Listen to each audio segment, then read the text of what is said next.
What's going on, fellow A-plussers? Good to see you back, each and every one of you guys. Doing a little bit of a cold opening today, if you will. Was having some issues with my computer earlier. I had to restart it, had to update, trying to bring up my Adobe Premiere and things like that. Tried to get the intro ready to go, but my Adobe Premiere just was not working for me this morning. So that's one of the reasons why we wind up having the issues that we wind up having today. So a little bit of a cold opening. My handsome face just pops up into your screen. Damn, my hair's not even fully dry yet. But yeah, my face just pops up on your screen, and boom, A+ Morphinominal is back as always. So as always, ladies and gentlemen, welcome back, ladies and gentlemen. It is I, your more phenomenal host, as always, Adam Perez, coming through once again to kick your Saturday off right, ladies and gentlemen. Happy afternoon. I hope everybody's doing a fantastic, having a fantastic weekend so far. I know Friday was certainly a big day for a lot of us as we waited around for the Hasbro Pulse Fan First Friday. As of yesterday, got some great tidbits of information as we are 1 week away, guys.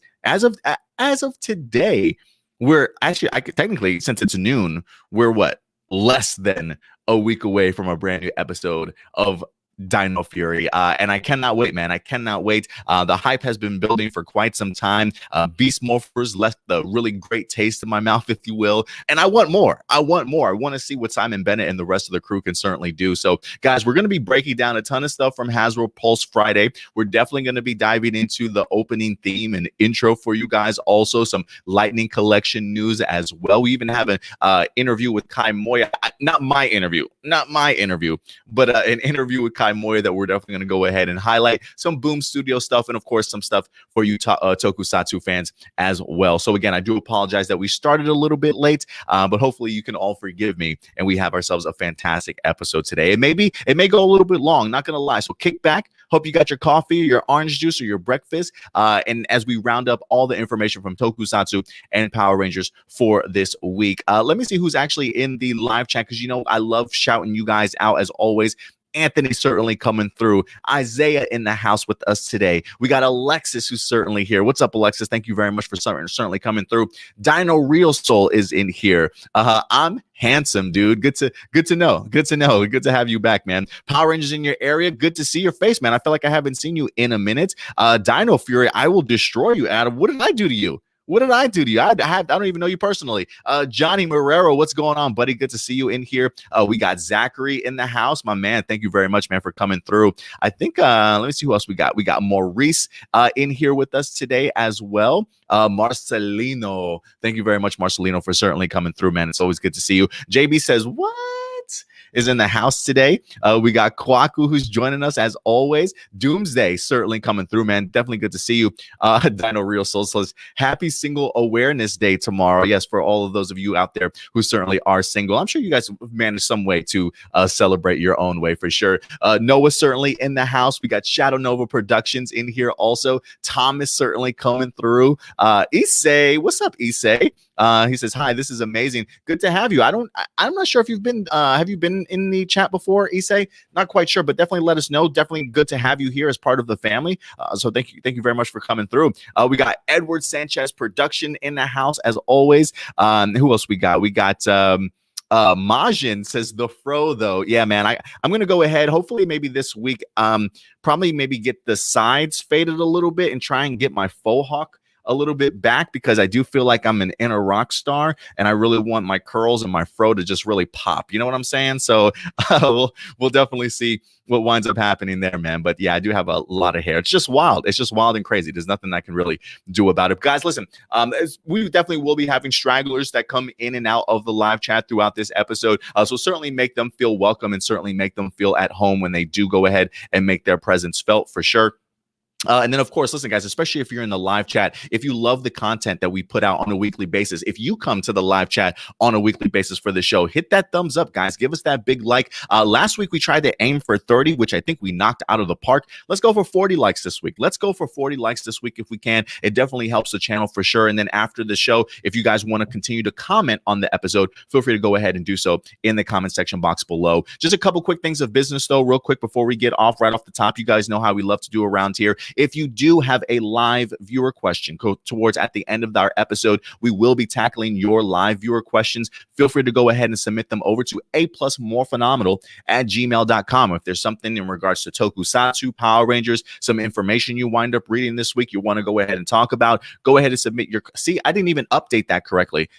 Adam, I'm driving myself crazy. I'm putting the wrong banner up there each and every time. Just follow this one, please. aplusmorphinominal@gmail.com right up here. There's also a link in the description box below, so you can go ahead and send your emails over if you'd like to, and then we'll get to them towards the end of the episode. Other than that, the last tidbit of information, you guys know, we got to keep the lights on around here, right? You guys want more content. We're trying to provide it for you. We have ourselves a Patreon account, patreon.com/aplusopinions.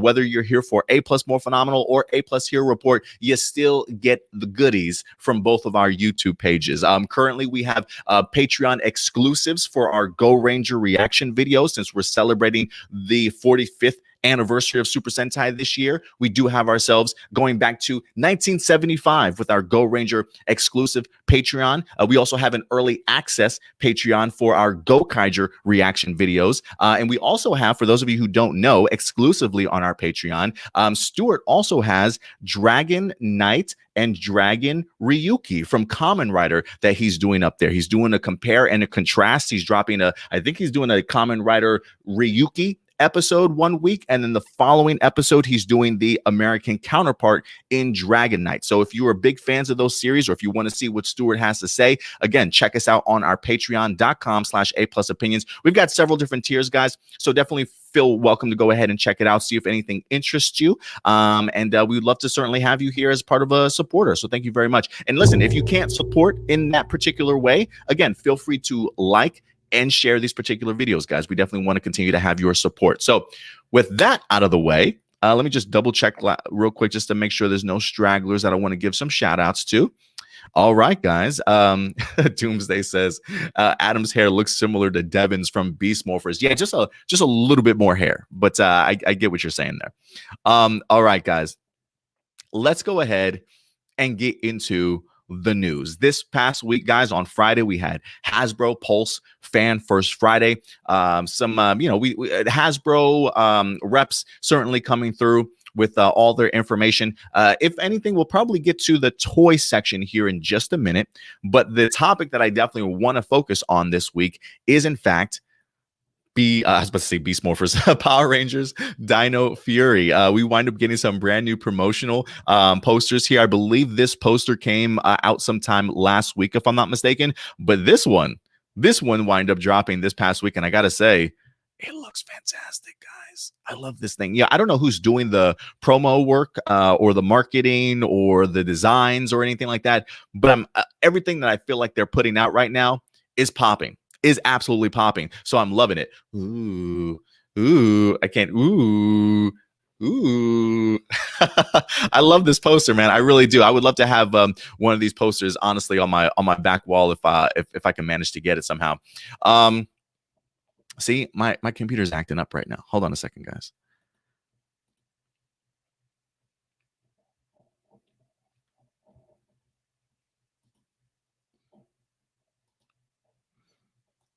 I tell you, man, the internet today, I don't know if you guys can, I'm assuming you guys can still hear me. I have no idea.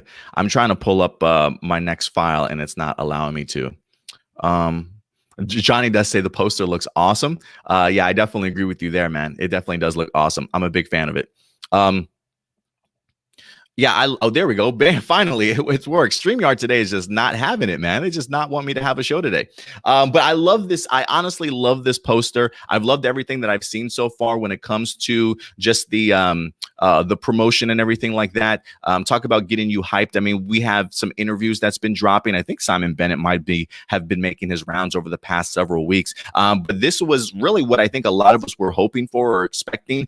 Even on last week's episode of A Plus More Phenomenal, one of the things that we talked about, one of the people that definitely had some people asking if we were going to get an opening theme or the intro kind of revealed to us, and I really wasn't quite sure. I couldn't remember off the top of my head if we have always had Power Rangers kind of, I don't want to say leak, but more or less release that information or release that before the show actually winds up dropping. I know that there are even some people out there that really enjoy the idea of kind of going into the show cold, if you will, right? Like not having necessarily worry about spoilers or having that kind of stuff thrown out to you. You kind of really want to go into it blind and things like that. So I can certainly understand that for sure. I just couldn't remember off the top of my head if we were going to get it. But Hasbro certainly came through. It's like almost like they were on Twitter hearing everybody hoping that they would give us the opening theme song for Dino Fury, and they definitely did not disappoint here this week when they wind up dropping it for us. So for those of you who have not had the opportunity to check out the intro or the opening, you probably already have,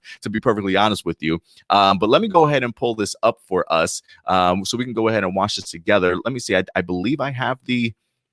I'm going to stop this for a second because I want to make sure that I definitely do have the audio on for this. So hold on one moment here. No, that's not what I want. Audio, share audio, Power Rangers. Bam. Yo.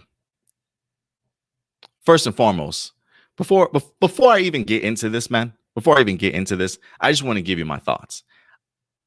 Because I've seen this before, so I can't necessarily react like, oh, this is all brand new to me. I can't do that because I have watched this several times.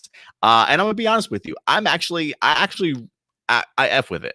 I F with it. I can't lie though, on initial reaction, on initial viewing, didn't really hit me. I do think that it is, in fact, a theme song that maybe you have to listen to maybe a little bit repetitively. I feel like maybe come week 2, week 3 of Dino Fury, after we've seen the quality of maybe some of the episodes, it might start getting a little catchy. With some people. I do love sort of like the techno retro instrument vibe, like this punk, like this rock. I don't even know how to even describe it, honestly. Like some of the electric instruments that they use, or synthesizers, or whatever the case may be. I kind of dug it.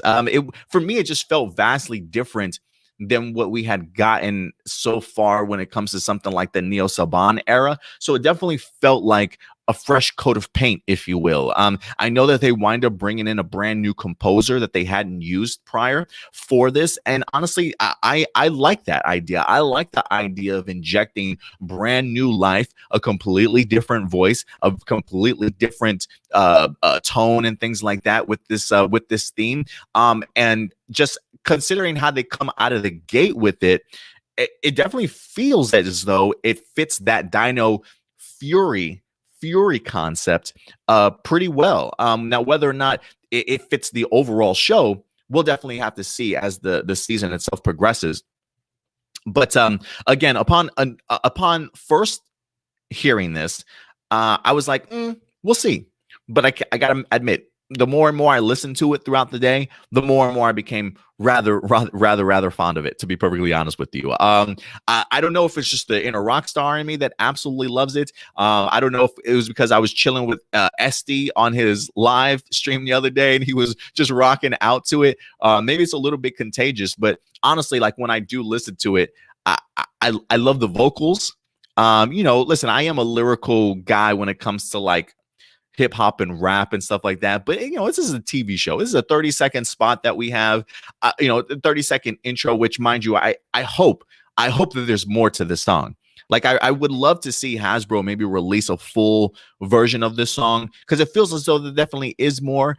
I don't know if it's a case of, I believe Simon Bennett said something that's like procedure for the network or whatever the case may be. That's why it's like 30 seconds. So I am wondering, considering the fact that this trailer so far, or this opening theme, has really only highlighted 3 of our Rangers. I am curious if we'll get a little bit of a longer version as they're introduced into the show.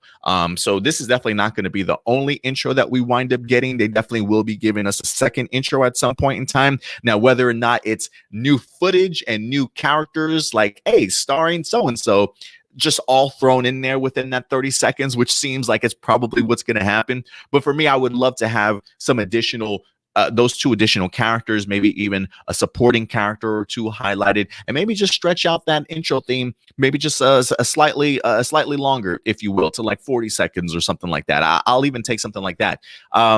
So yeah, 30 seconds, meh. I prefer an hour, but I prefer a minute long. But considering the fact that it is just an intro, I'll take it regardless. But let's go ahead and at least check this out, guys, for us here. Let me go ahead and pull this up here again. And for those of you who have not had the opportunity to check it out, here we go.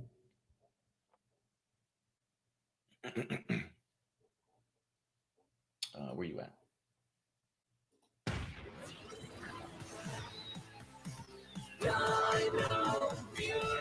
Yo, this shit, he gets me every time he's on this dinosaur. They look great. Ooh, yo. Come on, does that Zord not look fucking badass? Yo, what is that instrument? I can't help, guys. I can't help but ask, what is that instrument? Because they come in with that synth sound. I'm like, is that a piano? Is that a guitar? I'm not sure, but I mess with it, man. I mess with it. Like this is, if you're like me, who believes they have an inner rock star, this is the type of song to let it loose on. I'm just being honest with you. It is. Look, let's go through this again. Just hear when they start this off, the Dino Fury that hits at the very beginning, and then the beat drop. Let's go back here for just a second, okay?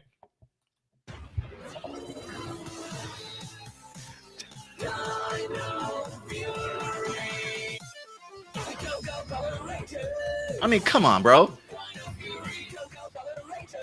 And that fist?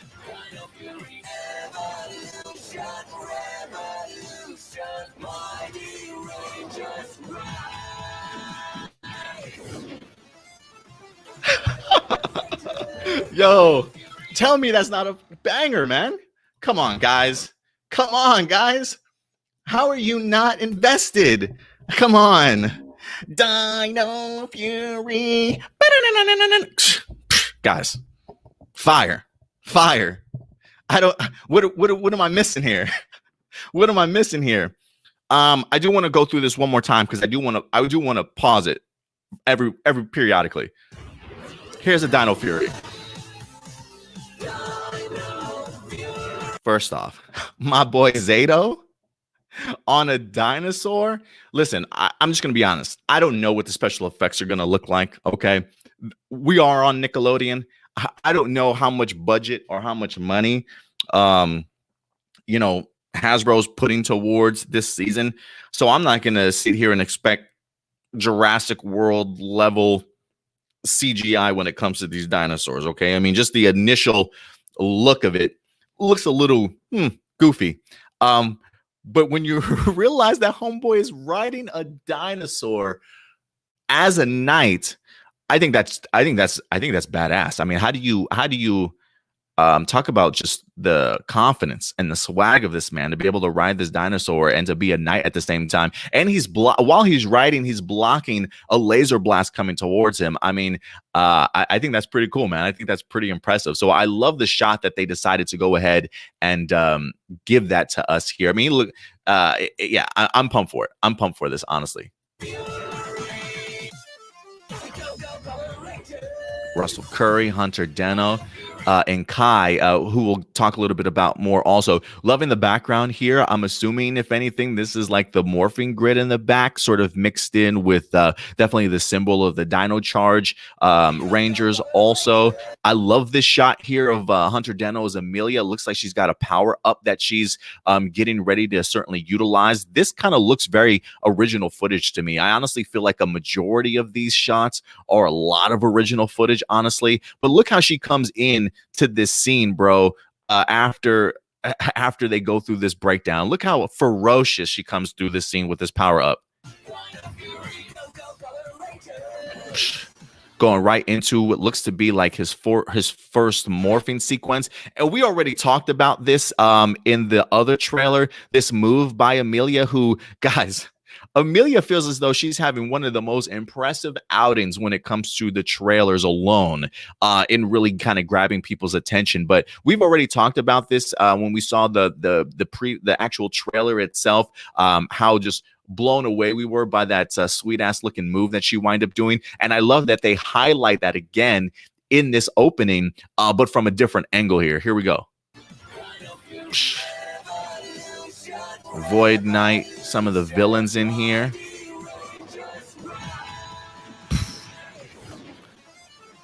Woo, bro. Just fire. Just fire. Just fire. I love it. I love it. I do. It's grown on me for sure. Trust me. It took a while for me to get there, but I'm there, guys. I'm there. So yeah, I would ask you all on your own spare time, go back, check out the theme, put a little rock star behind it, guys. You might be impressed. You might be impressed. But yeah, when I look at this trailer, not trailer, when I do look at this opening, I enjoy it for the 30 seconds that it is. We clearly get to see and hear that they are only highlighting the first three Rangers, clearly Zato, Ollie, and Amelia. Just from some of the episode descriptions that we've seen so far, they haven't really even mentioned the idea of Javi or Izzy at all, sort of thing. So it definitely feels as though we are going to be getting these three Rangers to kind of start off with, which makes sense, considering that when it comes to Real Soldier, at least Real Soldier started off with those three characters as well, and then eventually brought in the two brothers, were in this case the brother and sisters, or the siblings. So how many episodes we're going to get with these three before we actually get the introduction to the other two, I'm not quite sure, honestly, whether that be 2 episodes, whether that be 3 episodes, but I'm not expecting them to kind of be in this in the first couple of episodes at all. If anything, maybe brief teases.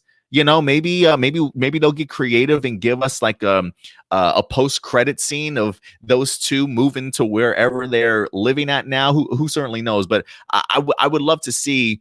I would love to see them either teased or eventually come in at some particular point in time. But yes, this trailer definitely, this intro definitely does kind of harken on the fact that they probably will be coming in a little bit later. We also did get ourselves some brand new. Let me go ahead and pull those. We also did get ourselves some brand new photos as well from the very first episode of Dino Fury. So let's go ahead and highlight some of these. I don't know if you guys consider these spoilers or anything. I mean, when I initially looked at it, these photos didn't really kind of fill in the blanks. It didn't really add too much context to the storyline elements or the characters or anything like that, just sort of situations that they might find themselves in. So for me, I didn't really see these as spoilers at all, but consider the fact that these were in fact officially released. So let's go ahead and go through them. One of the things just from the episode descriptions that we've seen so far, episode 1 really will deal with Amelia along with Ollie and even Zato. We clearly get to see Amelia and Ollie here. I don't know if she's questioning him on maybe some paranormal activity that's happened around there. Clearly, it looks like she might have a map in her hands. So I think they're probably actually looking for this Dino henge or whatever the case may be. And then we eventually do get the opportunity to see them. This is another really great shot, honestly, of the Dino henge. We had already seen photos last week also that maybe highlighted just 2 of the rock sculptures here. But I love the fact that it's very, very much resembling that of Stonehenge, the idea of 6 different types of stones in one gigantic circle, if you will. And all of them clearly have different types of dinosaurs that you can see there that will represent the abilities of our Rangers also. So I think this is a great shot. I think this really goes to show just the production crew, some of their designs and things like that they've created for this season. And I'm on board, man. I'm a really big fan. We also get the opportunity to see Zato in here, a different shot from him. Actually, forward facing, getting to see the antennas a little bit better. I'm gonna be honest, the antennas are a little bit weird to me, but I actually like the way that they look on him in this particular shot. I think for the most part, the makeup artist did a pretty good job in regards to making it feel like it's actually part of him as a person. So it doesn't look too kind of out of place. Like, even though it looks weird, I mean, Homeboy's an alien. It's supposed to be weird, right? So it doesn't really throw me off too much. But I love this look on Russell. How long he's gonna have the antennas for before he winds up putting them into hiding or keeping them away, who certainly knows. But I will say, this photo to me also kind of, I don't want to say confirms anything, but when we last saw this dinosaur creature, I feel like we saw him with Mick a lot in the photos.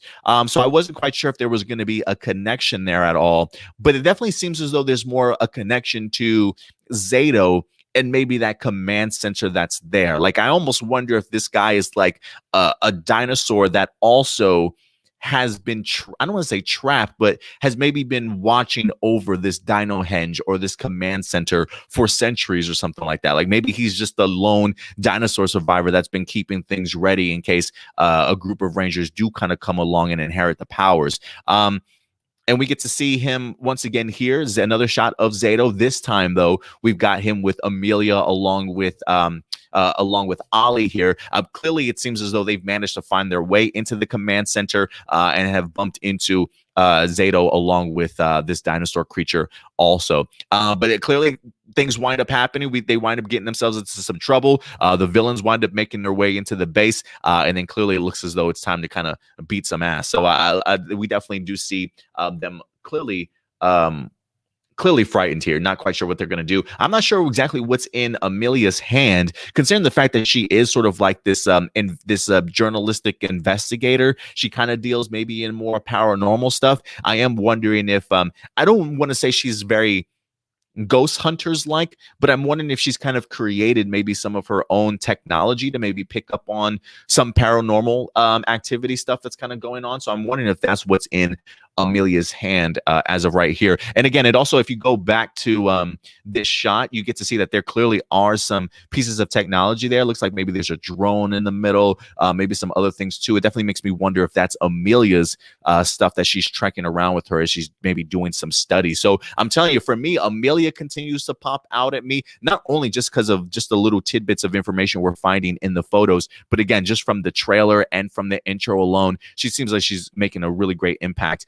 We do get to see some shots inside the command center here. Ollie, along with Amelia, morphed and transformed. Again, I feel like these shots outside, perfect lighting. Inside, they feel like sometimes they're a little bit dull, but we'll see how it comes across when it comes on TV.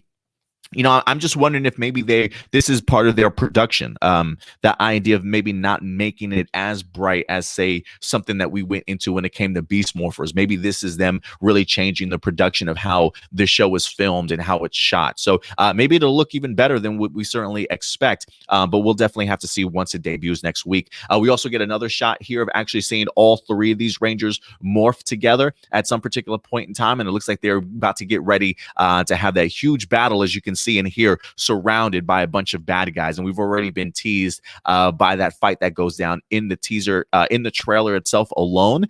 So I'm excited to see what these three are going to be able to do just in this massive space that is their command center. And the last photo that they wind up dropping, one of my favorite shots here, getting the opportunity to see Void Knight himself actually inside of this particular, I don't know if this is a spaceship or a command center, that we're referring to here. But we clearly get to see the dinosaurs there. And I'm not necessarily sure that that's actually Zato in the costume. I am curious if that is him or if that's just the costume sort of on display, if you will. Like, when I look at this photo, for some reason, I get the Flash vibes. Like, every time, the idea of like the Flash costume just being put on like this mannequin, just that's being showcased, if you will, in over on the Flash when you go to Star Labs type of thing. Those are type of the vibes that I get, or like the Arrow Cave when the costume is sort of like ready to go, if you will. So I don't know if this is an actual person that's ready to pop out, or if it's actually just the costume on display inside of this command center. But we clearly see that the Void Knight himself is there. How he got there, at what point in time in the episode does he arrive? We certainly just do not know at this particular point. But I love this shot. I really do love this photo. So, yeah, man, they came out of the gate swinging this week. Those photos actually just dropped today. They were not released on Fan First Friday. They did decide to go ahead and release that today. So I thought those were some pretty cool photos to really at least get an idea and a preview as to what we can be getting in episode 1. So I'm pumped for it. I'm really hoping that they focus on character development, right? You've got 3 characters that you get to focus on. You don't have to worry about 5. Jumbling a bunch of storylines and details right off the bat. You can really maybe focus on the characters like Ollie and Hunter, or Ollie and Amelia, and then slowly bring Zato in and start learning about him before we wind up bringing in the other Rangers, or at least that's how I'm hoping that they'll wind up executing this. So I'm kind of curious to know what you guys think. Do you guys think that, how many episodes do you guys think it'll take before we wind up getting the Black and Green Ranger involved? And I would assume, if anything, that would allow us to have a brand new intro at some particular point in time. So definitely go ahead and let me know your thoughts in the live chat or the comment section box below, ladies and gentlemen. Let's see here. What they, should I highlight this? Yeah, I'll go ahead and throw this up here real quick. One of the other things that they did at least talk about during the Fan First Friday was the brand new Zord, the T-Rex Champion Zord, I believe. It may not actually be the oh, you know what, let me pull this up here. Hold on one second, guys. I don't believe that may not be the actual name of the character of the Zord itself, but let me try and pull that up here real quick, because they did highlight some of the brand new toys that they were going to be bringing to the Dino Fury line, and they actually highlighted, let me see here. Yeah, it looks like they just put the whole entire Zord together. It was really an opportunity to kind of offer a tremendous new level of combinations and articulations for the mecha when they actually highlighted this thing. I mean, talk about the joints. Now, listen, what she's holding in her hand is not like the actual formation of the Zord when we first get the opportunity to see it. She's just kind of showcasing just all the different combinations that you can use and combine with all these Zords together, if you will. It can look a little bit messy at times, to be honest with you, but I will say, if there is anything that impresses me when it came to the Real Soldiers series, it was in fact their gigantic mecha. And so the idea that this Megazord here for Dino Fury has all these different parts of articulation, to me, does not come as a surprise, like at all, because of the maneuverability of what this Megazord is capable of doing. If they came out with prior, if they came out with a new Megazord that still had the same level of movements as the other one, as the previous ones, I think they would kind of be doing this Megazord a little bit of a disservice. So I'm really glad that Hasbro is taking full attention of understanding that this is one of the most maneuverable Zords Power Rangers has ever had. So we have to go out and make this as much articulation as we possibly can to at least make it resemble its movements on screen. I mean, just from watching the intro alone, you can see just some of its movements in the opening intro, but wait till you actually get to see it in full on battle if you have not had the opportunity to watch the Super Sentai series and Real Soldier. I think you guys will be super impressed. But we were just talking about previously about the idea of episode descriptions, right? From episodes 1 and things like that. Well, we do have ourselves a brand new episode description for episode number 3 itself, guys. So let's go ahead and jump into the episode description. So if we want to go ahead and revisit, we got the first 2 episodes. Episode 1, Destination Dino Henge. Episode 2, Sporix Unleashed. And episode 3 right now, again, this comes from Kyle416 over at, I think it's Ranger Board, if I'm not mistaken. He's been doing a really great job of keeping us up to date. Episode number 3, titled Lost Signal. It says the Rangers intercept a mysterious message from outer space, and Zato is desperate to know if it was sent from his home planet. Unable to decipher it and losing hope, he remembers another important message from the past. So it definitely feels as though we're going to have a little bit of a sentimental moment here for the Zato character, maybe a little bit of a mystery or a revelation that winds up coming out of this important message from the past. Maybe it's something that his family or his planet want him to protect, whatever the case may be. But I do love the sound of the episode number 3's Lost Signal. And I'm actually really looking forward to all of these episodes. I know some people were saying episode 2 feels very much like the lesson of the day kind of episode. I don't necessarily look at it that way. I mean, maybe it might come across that way. I'm hoping it doesn't.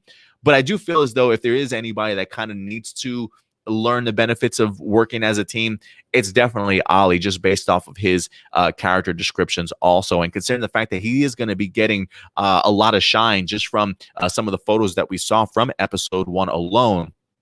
I do want to see exactly how hard-hitting this kind of lesson is going to be to a character like Ollie. But Lost Signal sounds great. The idea, definitely a Zato-centric episode.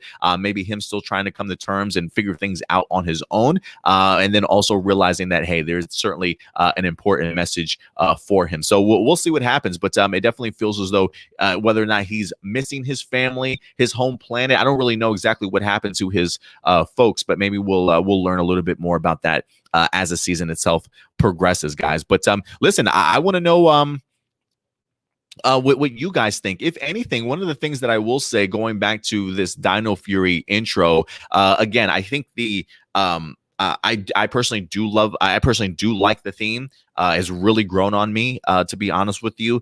Secondly, I do love the fact that there really doesn't seem to be that much Super Sentai footage that's kind of thrown in here. I do feel very much like, if anything, maybe definitely the Megazord stuff. Obviously, there was one kind of slash from Kai, or Ollie, I should say, against 2 guys that I thought maybe might be Super Sentai footage. But other than that, it feels very original footage to me. I'm loving all the added sort of special effects that we're getting too, from the slashes, from the morphine slides, to the kicks and stuff that we've seen, the special effects, even on like the power up that we see Amelia throwing down in this intro also. I'm gonna be really fascinated to see what the production is gonna be like for this series. There's even some really great sort of dynamic shots from the trailer alone when you get the opportunity. I don't know if it may actually even be in this intro, where you've got the 3 of them standing side by side and the camera is kind of lowered and it kind of comes up to them, if you will, with that dramatic shot of looking up at them while they're kind of looking out into the distance. So I'm really expecting the fact that we have several different directors that are going to be tackling episodes for Dino Fury. I don't necessarily think that it's going to feel production-wise like every other season. I mean, maybe some of the tropes that we're used to seeing when it comes to Power Rangers might be utilized, but I'm really hoping that we get some dynamic sort of cinematography and directing styles from all these new people, instead of them all just kind of feeling the same each and every episode. You know what I mean? So I'm hoping they switch it up, and the intro and some of the trailers that we've seen already really highlight that for me. So I'm excited. I'm really excited, guys. But listen, at the end of the day, I want to know your thoughts. What did you think about the theme itself? What did you think about the episode description? What did you guys think about the photos? Definitely go ahead and let me know your thoughts in the live chat or the comment section box below. And let me jump over to some of your comments here and see what some of you guys are saying. We'll catch some of this stuff for just a little bit here.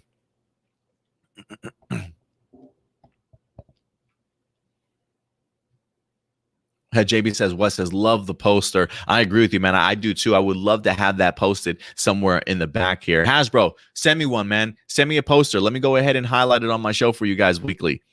Blossom says the theme for Dino Fury sounded pretty good. Listen, I know not everybody is going to love the theme. You know, I certainly know it's not going to be for everybody. But me, I love being able to just rock out from time to time. And if I get to do that on a weekly basis with Power Rangers, I'm a happy man. I'm a happy man. But I'm glad you like it, Blossom. I really am. JB says, "Well, marketing team did a good job." No, I agree with you, man. I really do. I do wish that Nickelodeon promoted this stuff a little bit more. Leading up further, a little further out, honestly. But I feel like the marketing team's at least doing what they can with what they have, and so I thought they've done a pretty good job. Ooh, Johnny Marrero says, I see Void Knight in the poster. Yes, sir. Void Knight is kind of like that the guy in the background that's eyeing everything, that's watching over everything that's happening. So you want to talk about the idea of insinuating that he's the big bad season, he's the big bad of the season. Yeah, they definitely are doing just that. I'm handsome dude says Adam seems too excited or he drank some beer before going online. No, it's a little too early for me to drink. I mean, don't get me wrong, I don't mind having a beer at noon every once in a while, but no, I have not drank today, guys. I've not drank today. I'm just hyped. I'm hyped that we're getting something new. Like this is the hypeness that comes from realizing you're going to get yourself a brand new Power Rangers season in a week. And then we're also going to be getting ourselves a Zenkaiger movie in a week. And then in 2 weeks after that, we're going to be getting ourselves a Zenkaiger brand new series here also. So yeah, man, right now is a fantastic time to be a Power Ranger or Tokusatsu fan. So my hype level is through the roofs right now. Dino Real Soul says, I'm absolutely loving the theme song. He says it does remind him of the opening, reminds me of Hyperforce Cast with their opening theme sequence, very HD and neon colors. Yeah, I did like the opening. Johnny Marrero, he says it has a nice Daft Punk feel to it. Maybe that's what I'm kind of hearing in there. I don't know what the synthesized but I'm here for it. I'm pretty sure Hasbro will probably copyright the shit out of me for playing that trailer, but it's all right.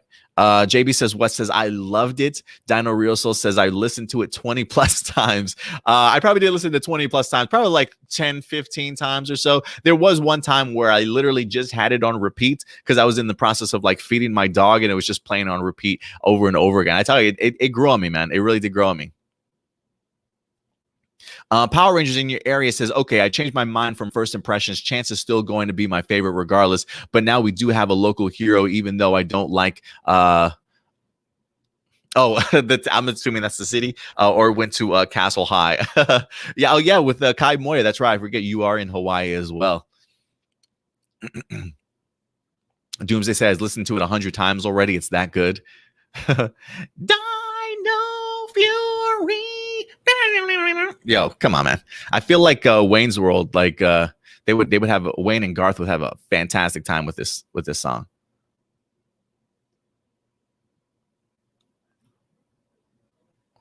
Let's see here. Johnny does say the composer for the Dino Fury theme song is Burt Sellen and was responsible for composing so many Disney Channel shows such as K Undercover, Lab Rats, and Raven's Home. Oh, see, I didn't even know that. So congrats, Burt Sellen, for expanding your repertoire, if you will, and now jumping on board something for Power Rangers, man. That's pretty cool. I'm kind of curious if they'll tap them to do anything else. Like for me, I like the idea of being able to throw in different composers each year. Like I don't like the idea of like settling on just one, maybe back-to-back seasons. That's fine, but bring some people in. They might have some creative ideas to certainly utilize, you know? Marcelino says, I don't like the techno vibe, although also thought it was a missed opportunity to acknowledge the other past Dino seasons in the opening. I guess, I definitely get your idea of wanting them to showcase other past seasons in the opening, but that's not what we're here about, right? Like that's not what the show itself is about.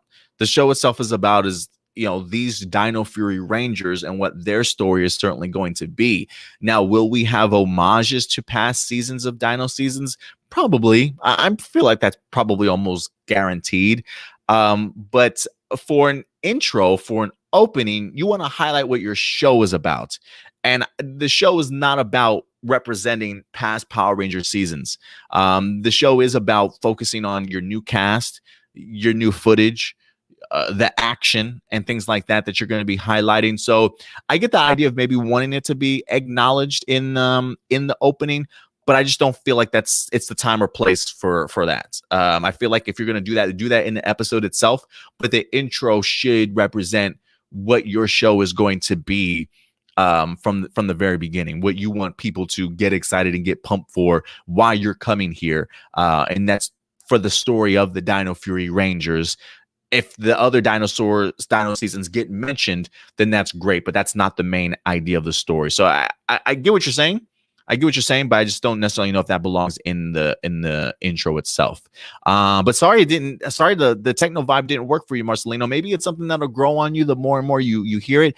Maybe not. Again, when it comes to music, it is another form of art, and art is subjective. Art hits people certainly differently. So yeah. So yeah.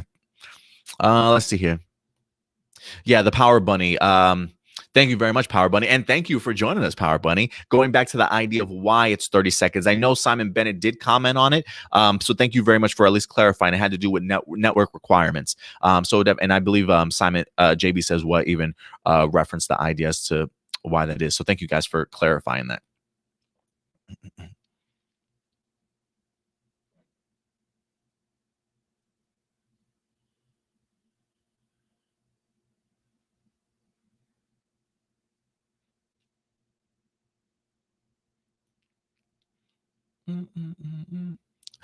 Johnny says the colorful explosions are back. Yeah, they definitely are, for sure. They definitely wanted to make sure you saw that.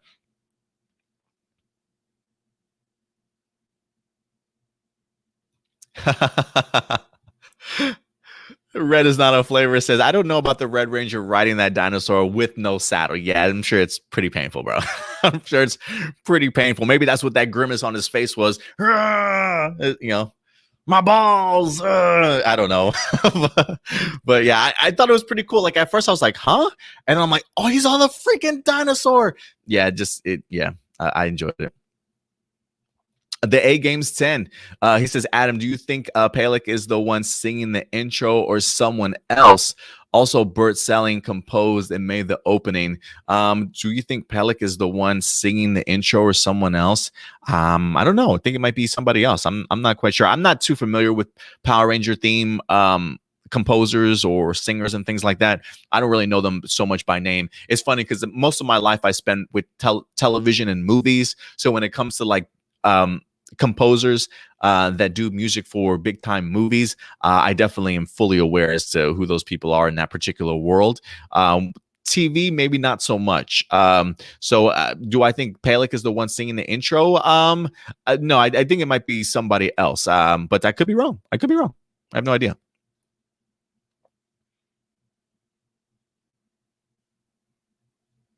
Dino Fury says rock on. Yeah, I'm telling you, man. It gets me every time. Shadow Nova says, I was kind of disappointed at first, but it's really grown on me. And I can't lie, Shadow Nova. That's how it was for me when it punched me in the face. When it first came out, I was like, all right, this is different. This is different. And the more I listened to it, yeah, it definitely really grew on me.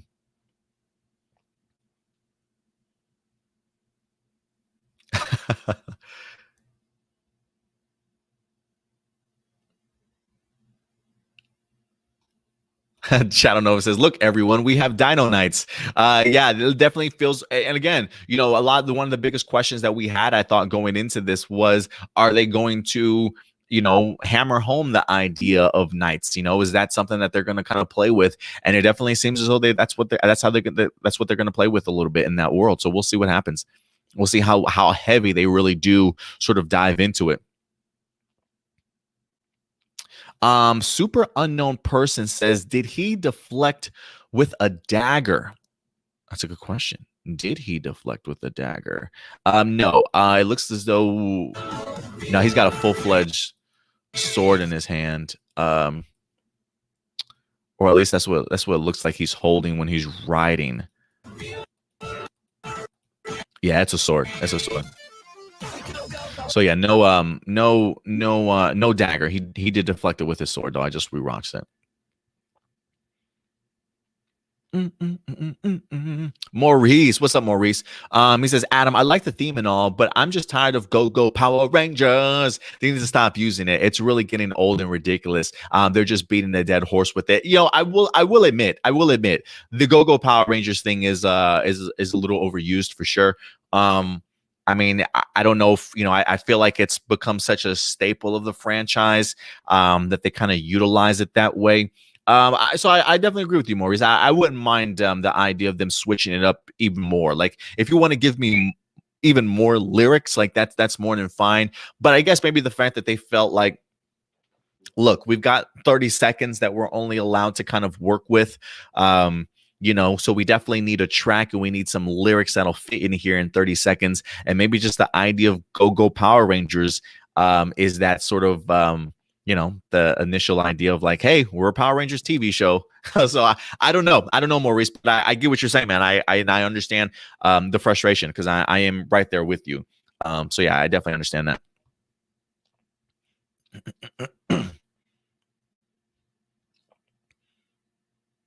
I'm handsome, dude. Says, I noticed since Dino Charge, the Rangers look at their outfits after morphing for the first time. I wonder if their first morph will be accidental. Perhaps the morpher appears on them. It could be accidental. It could be something that kind of gets thrown on them kind of last minute. I always looked at it not so much as accidental, as so much bewildered, sort of surprise, shock, not knowing what's kind of going on. 1 minute you're a normal civilian, next minute you're in a superhero getup. I'd be like, oh crap, like I would be freaking out too a little bit. So I wouldn't necessarily say it's accidental so much as maybe an awe and just shock and surprise. Ooh, Doomsday's putting down the hammer, staking his claim on Dino Fury already. I can already tell Power Rangers Dino Fury will be one of the best PR seasons ever. We'll see how this comment ages, Doomsday, but I'm hoping you're right, man. I'm hoping you're right. I'm hoping, Beast Morphers for me was a really enjoyable season compared to the past seasons that I've gotten when it comes to Neo Saban, at least. So I'm hoping that Hasbro just builds on that and gives us something even better. So we'll see, Doomsday. We'll definitely see.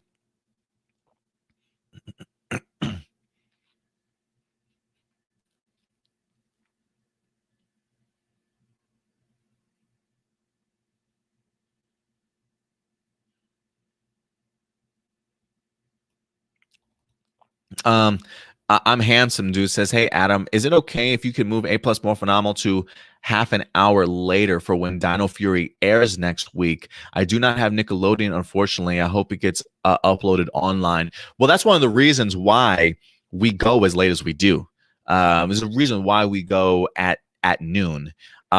Because that should give everybody enough time to have at least been able to watch the episode. I mean, it drops like 8 a.m. in the morning, 8, 9, 10, 11, 12. That's an additional 4 hours. Well, technically, I guess if it drops at 8, well, I think it's 7 Central Time here. It's 8 Eastern Time.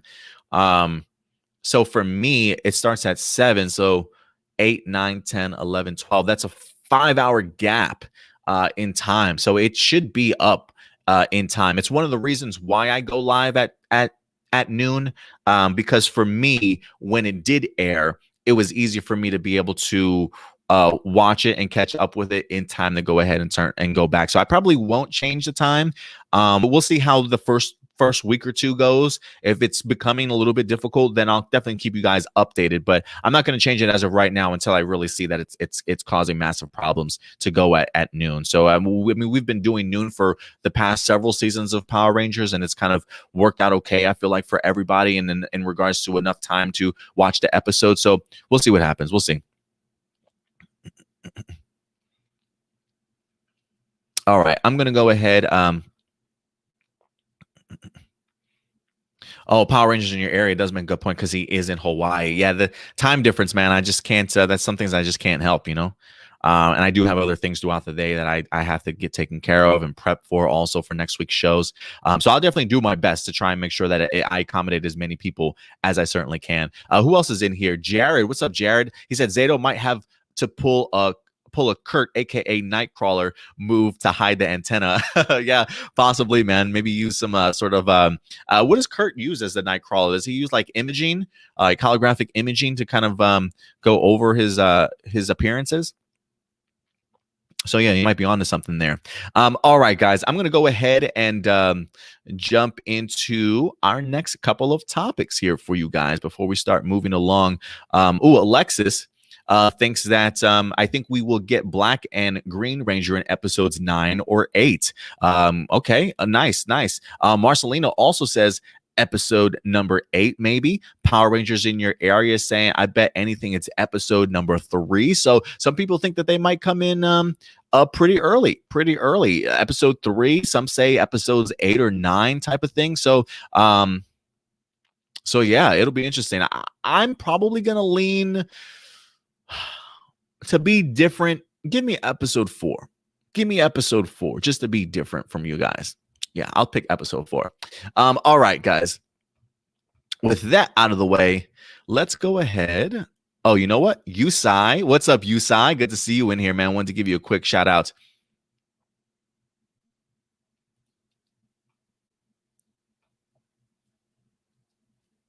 All right, let's see what other news we certainly have to tackle for you guys. We will talk a little bit about Fan First Friday in general right here, because a couple things that they did announce to us that I found rather interesting. First and foremost, for those of you wondering about Power Rangers past seasons, they did in fact address this here at Hasbro Pulse. If you guys recall, at the end of January, Hasbro pulled several past seasons of Power Rangers off of Netflix, with the exception of MMPR, the Ninja Steel series, along with the Beast Morphers series also. So Beast Morphers is up there. Ninja Steel series is up there, along with Mighty Morphin. Now, on the live stream, they referenced the idea that Mighty Morphin seasons 1, 2, and 3 are up there. But when I go and look, or at least prior to yesterday, I don't know if this has changed within the past 24 hours when they mentioned it. When I went and checked, it was just season 1 of MMPR, which I thought was complete bullshit, honestly. I don't know why you would take the other seasons away from MMPR, but they were gone. So whether or not seasons 2 and 3 of MMPR were put back since that announcement on Hasbro Pulse, I don't know. I have not checked. But as of right now, Mighty Morphin season 1, last time I looked, was up there. All of Ninja Steel and Super Ninja Steel, and clearly Beast Morphers. I don't even know if the last half of Beast Morphers has dropped yet, honestly. And I do believe Dino Fury will be going to Netflix once it's ready to. As far as the past seasons go, they have announced that they're going to be placing those seasons on their Power Rangers Kids page on YouTube, their official channel, Power Rangers Kids, or something like that. They've got over, I think, like almost like 30,000 subscribers or something like that.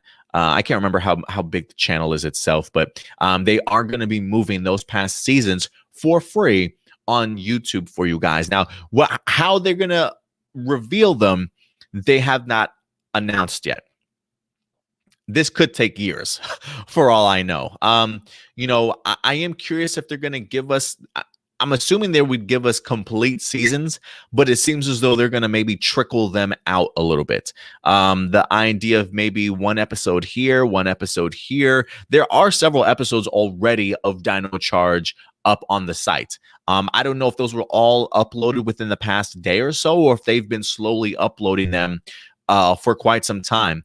But Dino Charge is at least available to be viewed on the Power Rangers Kids channel. I almost think they have a 24/7 just loop of Dino Charge kind of going on right now. But there's no word as to when other seasons will be put up there. Like, if you're a fan of Mystic Force, I don't know what to tell you. I don't know when that's going to come out.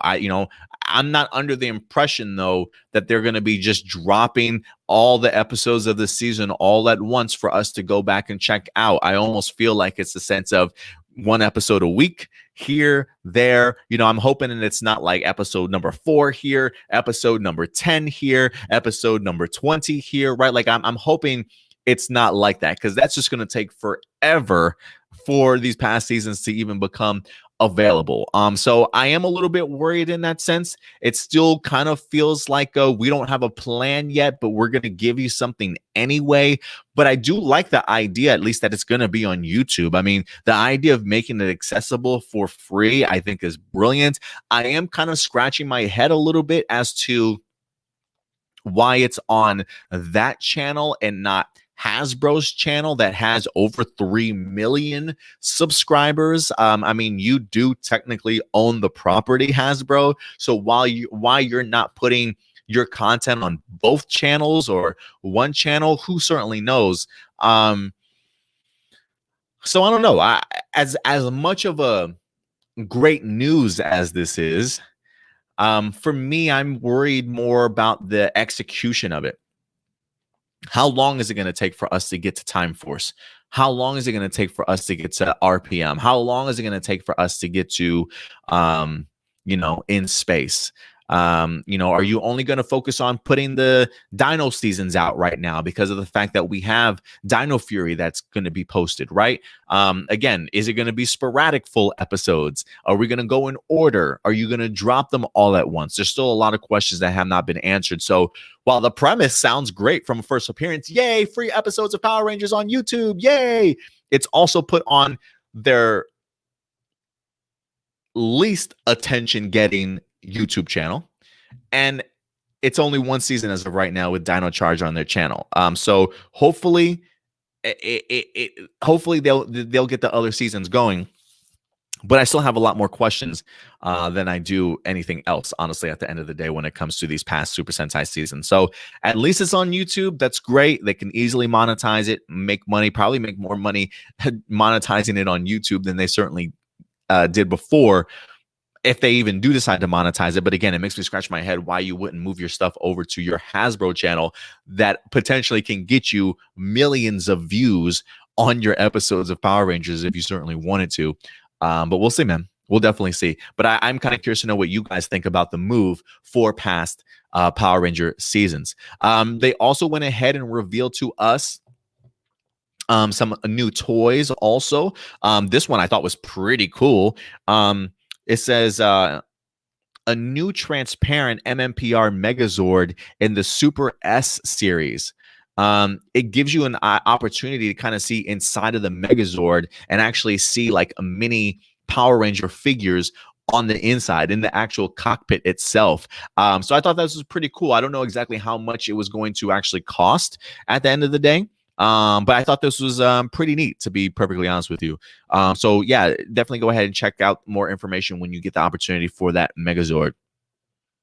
And we also wind up getting ourselves some brand new Lightning Collection pieces that wind up dropping, honestly. So that was pretty cool. Also, we got the opportunity to see for our Wave 9 Lightning Collection pieces. Again, you guys know I'm not necessarily I don't want to say the biggest fans of action figures. It's just not a collection aspect that has kind of grown on me. Like, I do collect things, Funko Pops, comic books, movies. I'm a big collector in that sense. Action figures have always interested me, but I've never had the ability to kind of pull the trigger as of yet in regards to actually purchasing an action figure. I feel that time is slowly coming, though. It definitely probably will happen. Whether or not that happens with Wave 8 or Wave 9, I should say, I'm not quite sure. But some of the stuff that we showcased in here, or that we will showcase in here, is pretty fascinating to me. So I want to go ahead and highlight some of the things for you guys. So when it comes to Lightning Collection Wave 9, let's go through them, guys. We got Carlos here, Mr.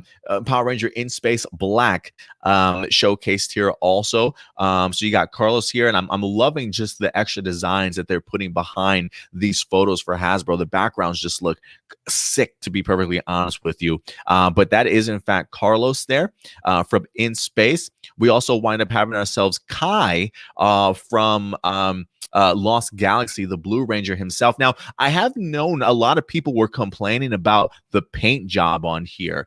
Some of the symbol, I believe people were saying on his Quasar saber, like his Quasar dagger and things like that was like incorrect. The paint job was incorrect.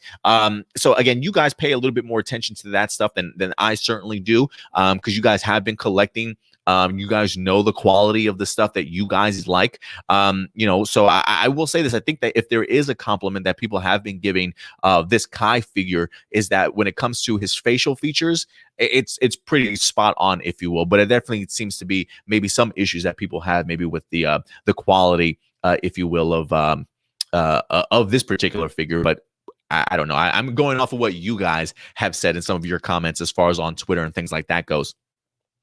Next up, the one that I feel like a lot of people are certainly talking about. There are two that I feel like a lot of people are talking about, but one of them is in fact Bridge, good old Bridge from SPD, the Green Ranger himself. I really do love this this design for him. If you guys get a chance to maybe go back and check out the Hasbro Pulse video itself, or maybe some previous photos that were taken of the sculpture for Bridge here in his SPD Green Ranger, spot on, man, spot on. Even in the trailer, it's not the trailer, even in the Hasbro Pulse live stream that they wind up doing yesterday, when they highlighted Bridge, they even referenced the sculpt for his face because it highlights his little well-known smirk, I should say. That smirk that Bridge is just so well known for, it's in the sculpt also. And I think that's just a really cool feature just to add more character to that character, if you will. And this is another shot of Bridge here in a fantastic dynamic photo from Hasbro also. So they do a great job in showcasing off their figure. So this one definitely has me interested. But the one that I fell in love with, that I honestly didn't know I needed in my life until they showed it to me, the Tango Warrior from Mighty Morphin Guys. This was so cool. The beak itself actually moves too. I think they might have some different types of maybe a different set of wings, or it comes with a set of wings for them also. But I love the attention to detail and just seeing the feathers on the body, around its neck, on the wings also. Just great stuff overall, honestly. And then here's another fantastic shot from Hasbro once it's all kind of done up. So yeah, if you guys are big Lightning Collection fans, this is probably right up your alley. No Red Ranger, no female Ranger this time. I know that there has been a lot of pushback in regards to how Hasbro has handled some of the women in regards to their lineups, but maybe when we get to wave 10, they'll definitely bombard us maybe with more reds and females. So we'll definitely have to see how that goes. But yeah, wave 9, Tango Warrior, Bridge, Kai, and Carlos, ladies and gentlemen. Those are in fact going to be your brand new Lightning Collection action figures. I'm kind of curious if there's any one in particular that really jumps out at you that you guys have already pre-ordered, which, mind you, I do believe pre-orders are currently available. I'm not sure if they're sold out or out of stock as of right now, but I believe as of yesterday, they still might be available. So definitely go ahead and check them out if you haven't had the opportunity to do so as of yet. All right, guys. I'm trying to think if there was anything else from yesterday that I wanted to highlight before we moved on to something else. No, I think that'll be it. I think that's probably it. If something does come to mind, I'll definitely go ahead and talk to you guys about it. But let's go ahead and transition over to our next topic, ladies and gentlemen. Let's see here. We're going to go ahead and continue along with some Dino Fury stuff for you guys. Why not? I feel like we're getting ready for its premiere. I wouldn't be surprised if we start seeing maybe some interviews that wind up kind of popping up either before Dino Fury or maybe even after Dino Fury winds up dropping, getting the opportunity to see, talk to some of the brand new Rangers, getting familiar with them as far as them as people, and really just seeing what their hype is before their show winds up premiering or even after it premieres. But one of those actors that have already been speaking out and talking about this upcoming season is Kai Moya himself, also known as Ollie, the Blue Ranger from Dino Fury. He came out and spoke with Hawaii to Hollywood. They did do a actual interview with Kai, somebody representing Hawaii also. And I thought it was a really, really great interview, honestly. They do confirm in this interview also that they are filming 2 seasons of Dino Fury. So if there was any questions, if there was any, concerns about, hey, are we getting 44 episodes in one season? Are they all going to drop it within a year? It feels as though, at least according to the reporter in here, that there will in fact be 2 seasons when it comes to Dino Fury. Just again reiterating what some of us might have already known or we're kind of already speculating. So I do want to go ahead and highlight this. Oops. I do want to go ahead and highlight this. This might be.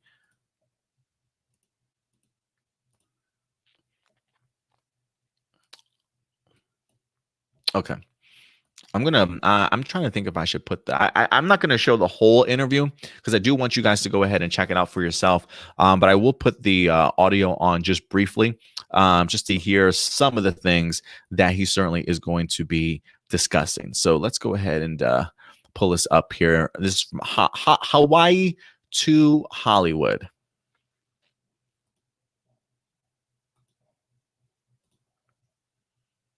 I don't even know if did I share the audio?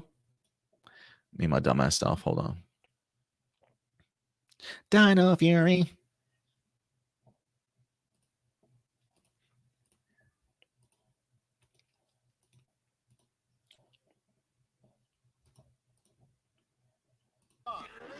That group of superheroes includes Kaneohe native Kainalu Moya. 6 days a week, usually about 12 hours of filming. Moya stars as the blue.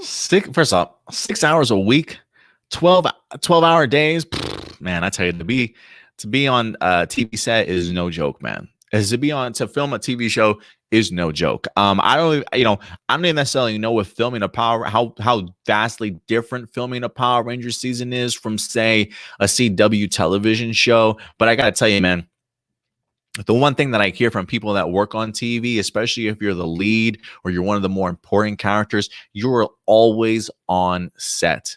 Like sometimes that lifestyle is just not made for everybody. AKA check out Ruby Rose when it comes to Batwoman season 1, right? Just the pressure, the amount of time that has to be spent on your craft on set in front of the camera, really no sort of time to yourself. Did you hear that? 6 days a week, 12-hour days sometimes. It really leaves like 1 day a week to kind of blow off some steam, if you will, and maybe see some familiar sights, you know what I'm saying? So pretty crazy stuff, man. I don't really know. I couldn't imagine the idea of being in that. Oh, sorry guys, that came on out of nowhere. Let me stop this. I'll come back to it. Give me a second. It like refreshed on itself. So stupid ads. But anyway. But yeah, I can't imagine the idea of having to be on a set for that long, honestly. Some people just can't do it. But the fact that he highlights that, it's just funny because we spend so much time maybe seeing some of these characters, or I should say some of the actors, on Instagram, posting photos, seemingly having a really great time. It seems as though maybe those are kind of far in between when you look at it based off of the idea of having to work 6 days a week, 12-hour days. Those are some crazy hours.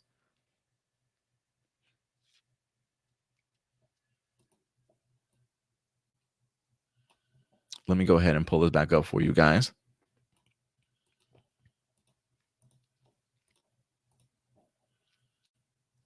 The Rangers are currently shooting 2 seasons in New Zealand, but before jumping on set, Moya's role took some extra morphin time.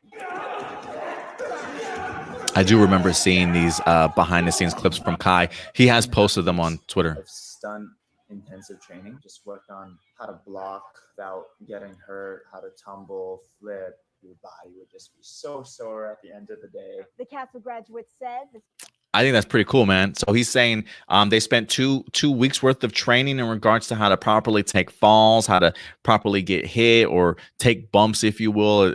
I feel like that's almost like a wrestling term for a certain extent. But the one thing that fascinates me, especially getting an opportunity to see that footage again, is the fact that shout out to Christy Tawashiro also for this fantastic interview with Kai Moya. But I will say this, one of the things that I felt like just in past interviews that Kai has talked about, or things that he's talked about as far as him being excited to dive into, is working with the stunt men and women. I think just if you look at his background, see what he's kind of been training in, it almost feels like it fits him perfectly. So I'm glad that he got the opportunity to kind of get some experience under his belt, if you will, when it comes to working with the stunt team like that.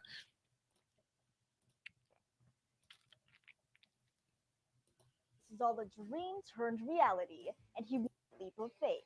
I just wanted to do it. Told my parents. They're like, you should go to school first. And I was like, you're probably right. And so yes, go to school. I went to college. Then I took my first acting class in college. And I was just like, this is what I want. I'm gonna go and pursue it. This Power Ranger knows. I think that's pretty cool, man. That's cool. Want to pursue his dreams. The fact that his family still told him to go to school first, and then go ahead and pursue your dreams. I thought that was pretty neat. Independent, a handful of, wasn't really getting much. I auditioned. Through obstacles. I went to LA, auditioned, wasn't really getting much. I did a handful of little short films, of little independent films. And this is the first big one, the first series regular, the first main character on a show. Moya says he's ready to not only bring the action and talent to Hollywood, but also a local touch. The character that I portray in it, he has Hawaiian ties. His name. That is cool that he gets to represent his character really like that too. I can't wait for the kids, especially back at home. I'm happy to represent them and for them to have Hawaiian representation on a children's superhero show. Power Rangers Dino Fury. That's pretty cool, man. That's the type of stuff that honestly inspires me. That really gets me amped up. I'm a big fan of diversity, inclusion, representation. I'm definitely just a big believer in it. So the fact that he understands sort of I don't want to say the weight on his shoulders, but he at least understands the fact that he is representing the culture. You know what I'm saying? He is representing the people. And so for him to be there is only going to do wonders in allowing for his family and people in his culture and his ethnicity to be able to also see that you can do it, that you can be on the big screen and be represented in some way or another. And the fact that he even mentions that his character in Ollie has sort of those same roots, if you will, just kind of really spoke to him. Really cool that he's able to put a little bit of himself sort of into that role. And I think that's going to go a really long way when it comes to the Ollie character. And it seems as though just from the character descriptions and stuff, it seems as though the writers and stuff have really taken their time and really have focused maybe on some of the characters a little bit more this season. So I'm hoping that Kai gets that opportunity to represent himself, represent Hawaii as best as he possibly can, man. So I thought that was a pretty cool little interesting interview that they wind up hitting us with. So shout out to Hawaii to Hollywood. I believe the news channel itself is Keihan 2. And of course, Christy Tamashiro, who was in fact the reporter and interviewer for that. So definitely go ahead and check it out if you can. Again, it's the article was Hawaii to Hollywood. If you want to go ahead and Google search it, I just put in Hawaii to Hollywood Kai Moya, and not only is it the video that you get to see, but it's actually the article in the interview itself, if you want to go ahead and actually read that. So like for me, as much as I understand the idea that the Red Ranger is the leader, I don't want to say should be the focus, but I always feel the Red Ranger probably should be the focus. I do love the fact that we are clearly seeing other people being the focus. One of the things that surprised me about Beast Morphers was Ravi getting as much screen time as he did. really giving him a lot of sort of spotlight episodes to kind of just allow him to grow as a character. While I definitely do think Devin certainly got his shine as well in season 1, I definitely would have liked to have seen more of the Red Ranger itself in more important storyline aspects throughout the season, if you will. But they really did a great job of utilizing that for somebody like Ravi and other characters. And so I'm hoping that they give these characters in Dino Fury just as much attention as they did in Beast Morphers. And I do think the idea of us starting off with maybe 3 Rangers before getting the entire squad may be to the benefit of the storytelling, in the sense of you only having to focus on but so many characters at once, compared to having to tackle everybody immediately, if you will. So I'm excited. So yeah, great interview with Kai Moya. So again, just want to give a quick shout out to that news channel and Kai for a fantastic interview. And I'm gonna have to start sending out some invitations here to be on APlus Morphinominal. If not this weekend, then definitely this week. I'm going to see if I could try and reach out to some of the Dino Fury cast and see if maybe we get lucky, sort of like how we did with Liana Ramirez. So hopefully they continue to enjoy our content here, and hopefully we continue to get hyped for their season. So let's go ahead and do that, guys. But other than that, we do have 2 more topics that we're going to be breaking down for you guys before we get to your live viewer questions. Again, if you do have a live viewer question, feel free to go ahead and send them over aplusmorphinominal@gmail.com. Again, I may not be able to get to everybody's comments in the live chat. So if you definitely have a question or comment that you want to make sure gets answered live on air, feel free to go ahead and submit them over to us, aplusmorphinominal@gmail.com, as we tackle our last 2 topics. Let me go ahead and jump into the live chat and see what some of you guys are saying real quick. I'm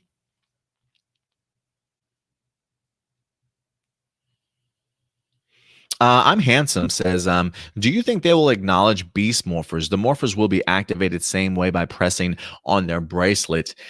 I don't know what dimension this kind of takes place in as of yet. I hope this kind of takes place in the same world as Beast Morphers. I really do. I would love to see a reunion, a team up between the past seasons. I'm not keeping my fingers crossed for that, but I'm hoping that there are at least some references for sure. Not Ultra. What's up, Not Ultra? He says, I'm one of those people that doesn't mind Go-Go Power Rangers. I just don't like the song itself. Some of my favorite PR openings are still Dino Fury and Dino Thunder. That's some great selections, man. Great selections, Not Ultra. Logan, what's up, Logan? Logan says, what is your favorite Power Rangers season? It's a toss-up right now between for me, I would probably have to say off the top, if I had to just spit one out, In Space. Right next to it though would be Time Force. So for me, it's a little bit up in the air. But either of those 2 are my favorites.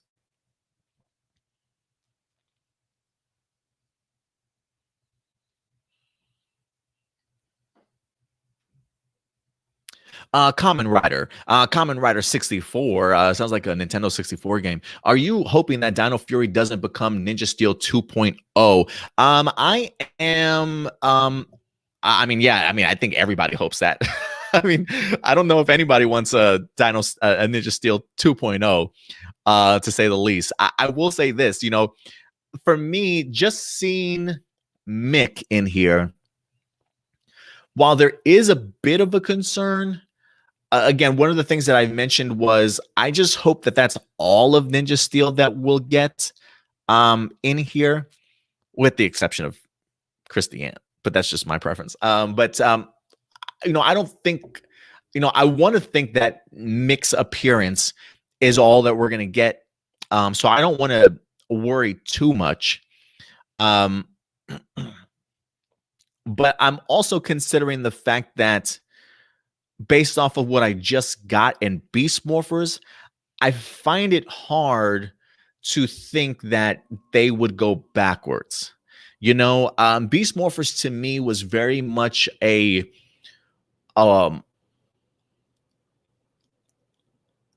showcase to the fans in saying we had a lot of creative handcuffs for those seasons, and we didn't get the opportunity to do a lot of things that we wanted to do. So Beast Morphers to me showed, hey, look, we're getting better. We're learning from maybe past mistakes. We're getting a little bit better with this. So let's do this. Let's bring back one of people's same characters that we've known and love, or let's bring back one of the characters from Ninja Steel that we at least know people gravitated towards and were big fans of. So is there a sense of worry? Minuscule, small for me, because they did bring back somebody from Ninja Steel I enjoyed. Those same writers from Ninja Steel did do a better job with Beast Morphers, with Saban out of the way. And so I feel like they probably know better. I feel like they probably know better. So yes, I am hoping that it doesn't become a Ninja Steel, but I'm not overly worried that it will become. A little bit, but not. It's not the forefront of my mind.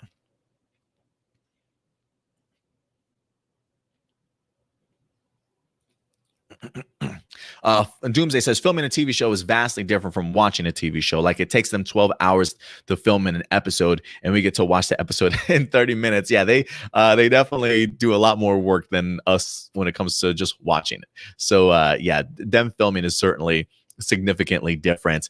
Let's see here.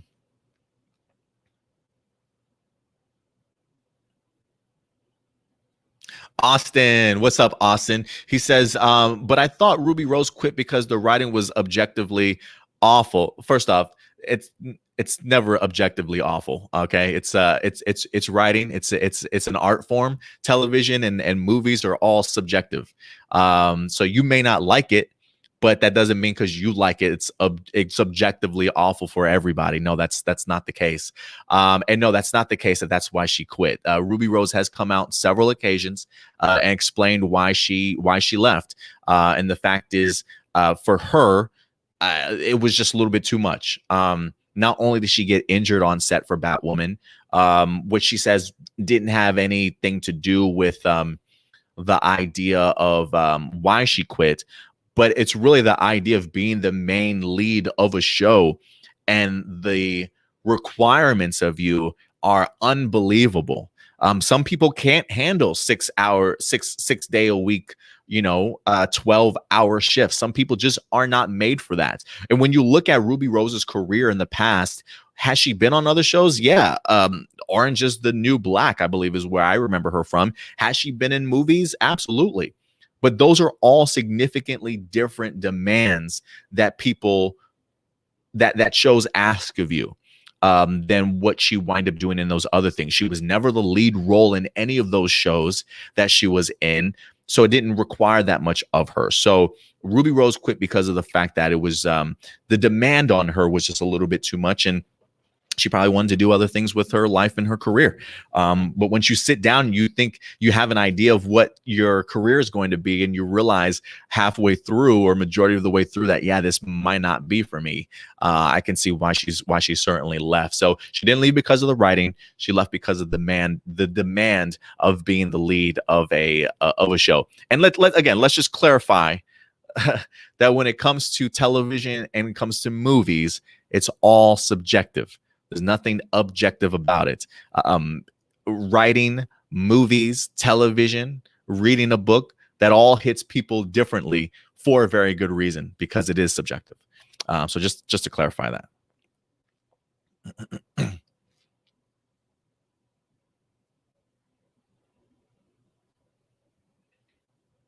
Because at the end of the day, if it was objective, every review you would read would say that the show is horrible.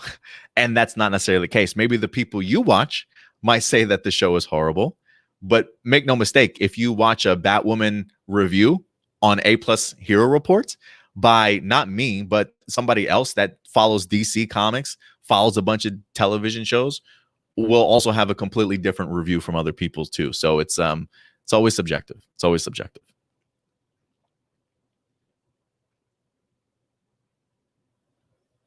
What else are you guys saying in here? Logan says, there's so many good seasons that it's so hard to pick a favorite. I believe you also went on to say, though, RPM or In Space for you, for sure. Great choices, Logan. I hear RPM from a lot of people also, man. So I definitely understand that. I'm Hanson says Saban's name still attached to the new Dino Fury opening theme. His name was completely removed when Disney brought the franchise. I believe I saw someone on Twitter mention that his name is still there. He is still technically an executive producer, but I believe he's an outside consultant, I believe. So I don't necessarily know how much emphasis or movement Saban even truly does have outside of maybe helping out financially a little bit here or there, or at least, like I said, maybe just being a consultant at the end of the day. But yeah.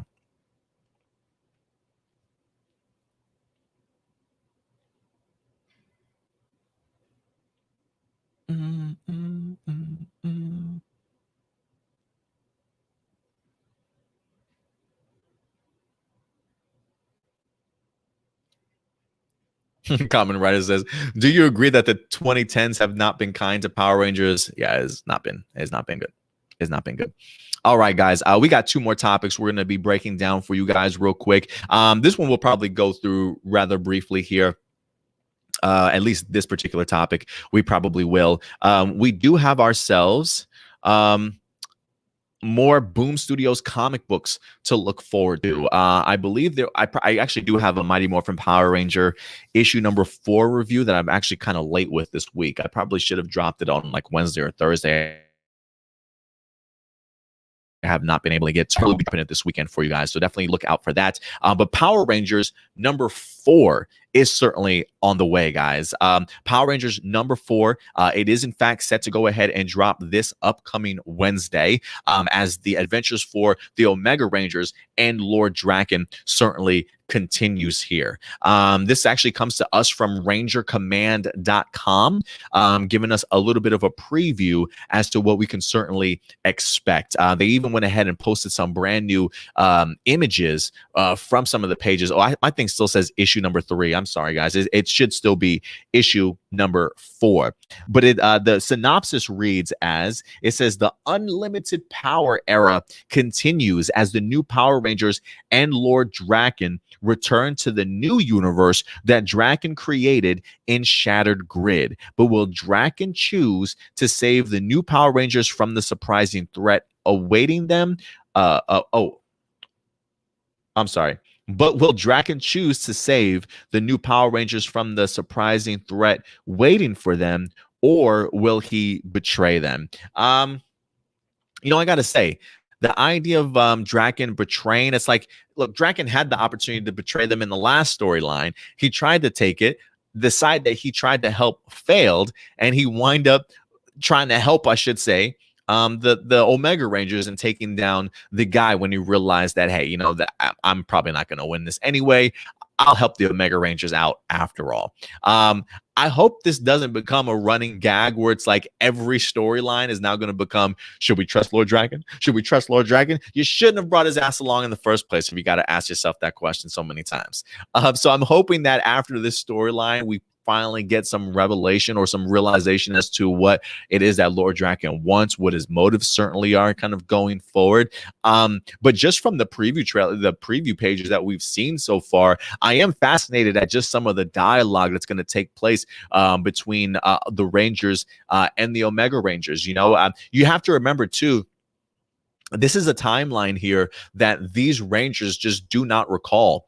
After the events of the Shattered Grid, I don't want to say things kind of went back to normal, but most of the people honestly forgot what sort of transpired when they did wind up saving the day and putting all the pieces sort of back together. But we did see the fact that the Blue Emissary wind up opening up Jason's mind to all the events that wind up happening. So this is truly sort of the first time that we get the opportunity to see Zach training Jason and them just even in this world that Lord Draken has has sort of created, if you will, that's kind of clearly falling apart and tearing apart after the events of Shattered Grid. Lord Draken hasn't been there to give it its abilities and powers to continue to go forward. So it is fascinating just seeing in the preview some of the dialogue that's going to be taking place between a lot of these characters. But I'm also going to say something here too. I cannot remember off the top of my head the gentleman that does the artwork for the covers for this series. But if I could be perfectly honest with you guys, I really want this guy to be the artist of this season for this series. I absolutely love his style. I almost want to start like petitioning to have this guy at least give us a one shot.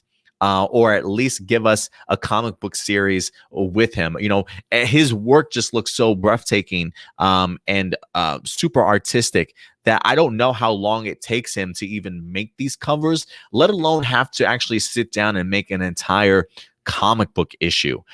So that's one of the reasons why I'm petitioning more or less for a one shot from Boom Studios with this guy as the artist, because to me, the art on the cover is more compelling than what I'm seeing in the season, in the series itself.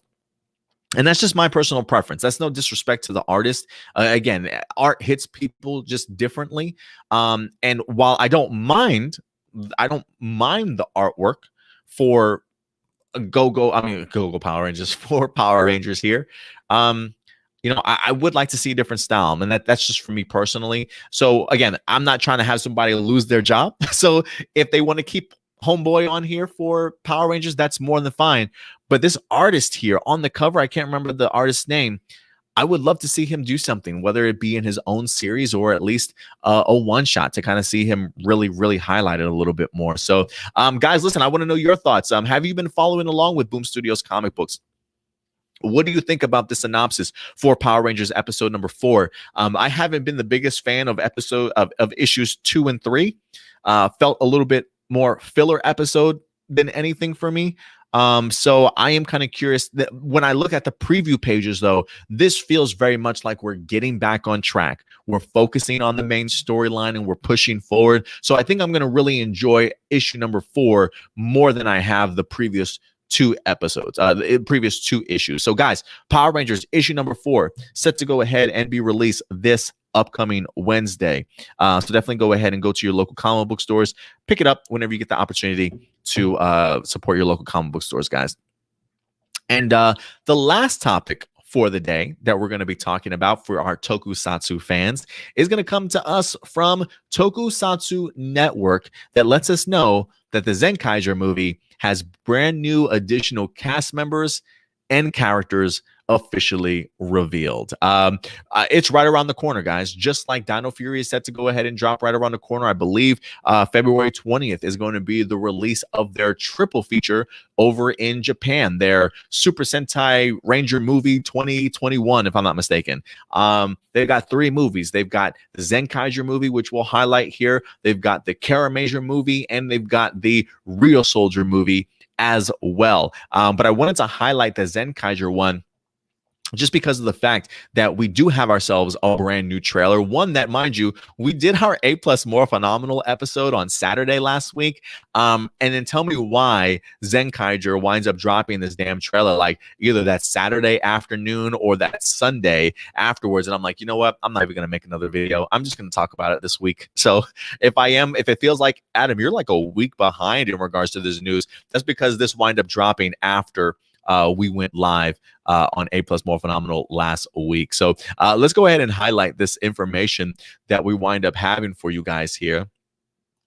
And I'm not going to play the audio because Toei just is, you know, they feel some type of way, guys, in regards to it. But we do have ourselves a brand new movie that's coming here. And I think it looks brilliant, to be honest with you. You get to see, I'm going to jump ahead a little bit here. You get to see even some of the brand new villains that were highlighted, which I think they look great, honestly.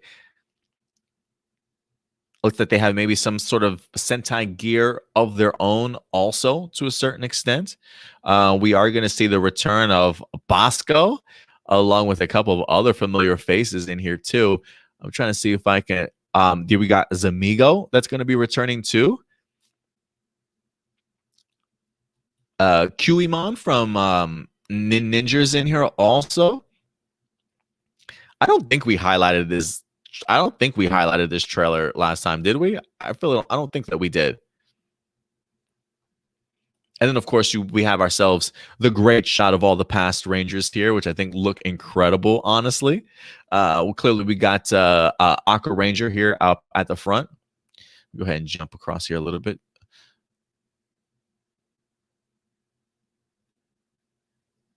And this is just a movie, guys. This isn't even the first episode. This isn't even the first episode. The actor is coming back that wind up playing Aqua Rangers coming back also. Incredible stuff, man. I love that shot. And then he's flying here. Does somebody like shoot him out of a gun or something? What the hell was that? Did you guys see that?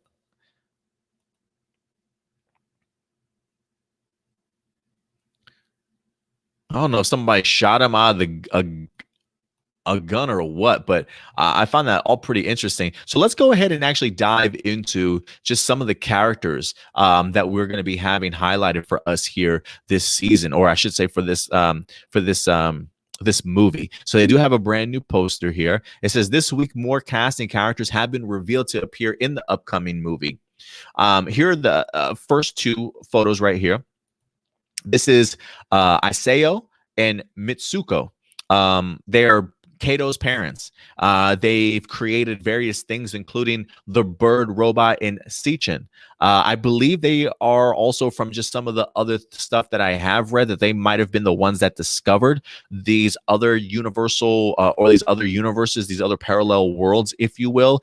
And I feel like from the stuff that I have read, that they may actually even be missing after having discovered these parallel worlds, but maybe clearly having left behind some of their inventions and creations for their son and Kato. So again, it says these two are in fact Kato's parents. They've created various things, including the robot Sichin. It also mentions in here that Aqua Ranger is certainly coming back. Tsuyoshi Kaju, the Kaijio, the leader of the very first Super Sentai, Go Ranger, will return to aid the Zenkaiser, Zenkaiser against the evil army of past Super Sentai villains. So yeah, we do see him clearly in here. I mean, goodness, it's crazy, like because of the fact that we're actually doing reaction videos for Go Ranger right now. Remember, this became a thing in 1975. Go Ranger did. And all these years later, Aqua Ranger is still around, kicking, active, living the good life, still popping up in movies and television shows from time to time. Unbelievable stuff, man, to have the original Red Ranger himself still a part of Super Sentai after all these years. A brand new era of Super Sentai also, too. I mean, it's unbelievable. But this looks like this is the main villain here. Super Villain World is his name. Okay, because that's creative. With an appearance that matches his name, Super Villain World is comprised of features matching those of various past Super Sentai villains. He stands against the Zenkaigers to accomplish his goal of creating a world of evildoers. This would definitely explain maybe the world that we're in when we do get the opportunity to see our Zenkaisers. Get an opportunity to see that this is maybe all part of Super Villain World's plan in regards to bringing back some of these evildoers, if you will. So I do think that's fascinating. So Super Villain World will be the main villain in here. But again, it says, in addition, villains from Super Sentai's history will return to fight against the Zenkaigers. Again, Bosco, a former crewmate of Captain Marvelous from Gokaiger. He says he will be a very strong enemy for the Zenkaigers to face. So it definitely feels, I mean, we've seen Bosco a lot already in these trailers, so it definitely makes me feel as though he's going to have a formidable part to do in this movie. We also have Bangray, who I'm not too familiar with, hunting giant beasts throughout space, Bangray arrived to Earth to claim a Cube Well, his 100th kill, but he was defeated by Zoojr. Okay, so he came through Zoojr. So for me, I think I stopped with Zoojr at like episode 14 or 15, maybe a little bit after that. So I probably might have missed Bangray as far as the actual villain is concerned. Cumon, somebody I did not miss when I watched Ninja. Servant to the Kabino clan, Kabine. I'm not even going to butcher that name. Sorry, guys. Cumon combined ninjutsu and black magic to fight against the Shuriken Sentai Ninja several times until he was eventually defeated. Yeah, Cumon actually had some pretty interesting storylines for Ninja. I will give him that. And then last but not least, we've got Zamigo from good old Lupin Ranger versus Pat Ranger, a lone wolf among the ganglers. Zamigo's ice abilities and raw power made him one of Lupin Ranger's and Pat Ranger's most difficult enemies to defeat, and honestly, one of the more badass fight sequences out of Lupin Ranger versus Pat Ranger. I love the feud between him and Kairi. Some of the great battles that they wind up having, the special effects on just his freezing guns and his freezing bullets, the Lupin Magnum sort of thing from Kairi to use against Zamigo, just unbelievable stuff. Lupin Pat is definitely a season I enjoyed. And for me, Zamigo was always a standout in that season. So some really great choices of villains, if you ask me, to have return over the past, if you were to pick villains from, the past 10 years of Super Sentai, who were some that you would pick? These would definitely be a few of them that would be on the list for me personally. And I'm sure they're not going to be the only four there. I mean, clearly from what we've seen in the trailers alone, there's a ton of villains that are going to be highlighted in here. So everybody certainly will get some shine, but I'm under the impression that maybe these four will certainly stand out. Cause I think I even saw like some Tokuger villain in there in the trailer also at some point in time too. So yeah, definitely check it out. If you haven't had to check out the trailer, please check it out. Again, this movie will in fact be released February 20th. And I'm keeping my fingers crossed for you guys. Again, I'm keeping my fingers crossed that at the end of the day, we get English subbed versions of these movies, or at least for me, the Zenkaiger movie before episode number 1 actually drops, because I do believe that this is supposed to be meant to feel more like an episode 0 than anything else. So I'm really, really looking forward to seeing what they have in store for us, guys. I can't, like, Dino Fury, Zenkaiger. Bring it on, guys. Bring it on. I'm here for all of it. But listen, guys, at the end of the day, though, these are all just my A+ opinions. At the end of the day, I want to know yours. So please let your thoughts be known in the live chat or the comment section box below after we wind up wrapping up and going live. Yusai says, I'm still definitely not sold on the Team Ranger suits. I just wish it was a speaker representation and not as bulky. I mean, even Tyramigo's old form feels sleeker than the Zenkaiger's Ranger forms. I'm assuming you're talking about the big old robot, if you will. Majin is definitely the best looking Ranger form of the Robo team. Yeah, Majin stands out to me, and I'll even give Gao some love too. I think he has a ton of maneuverability to him. I love the dreads. I'm a fan of the Lion also. So those two really do stand out to me. Vroom, when I think of Vroom, I think of Gorosaki. So I think he's just gonna be I was gonna say a bumbling idiot, but he's not. He's clearly the smarts of the group, I believe, more like the book-wise nerd, if you will. So I am expecting him to be a little bit blocky in his movements, but I'm really fascinated to see how well the fighting sequences are going to be for some of them. I really am trying to see how they're gonna pop, because I do feel like if there's anything that has I have heard people complain about, or at least like they're just not the biggest fan of, it is maybe still some of the character designs and the costume designs.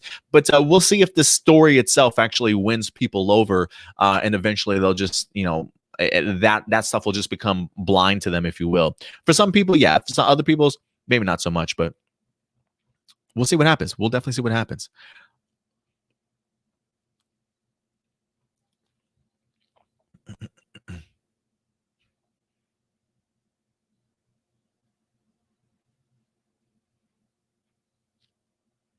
See, because you're not the only one.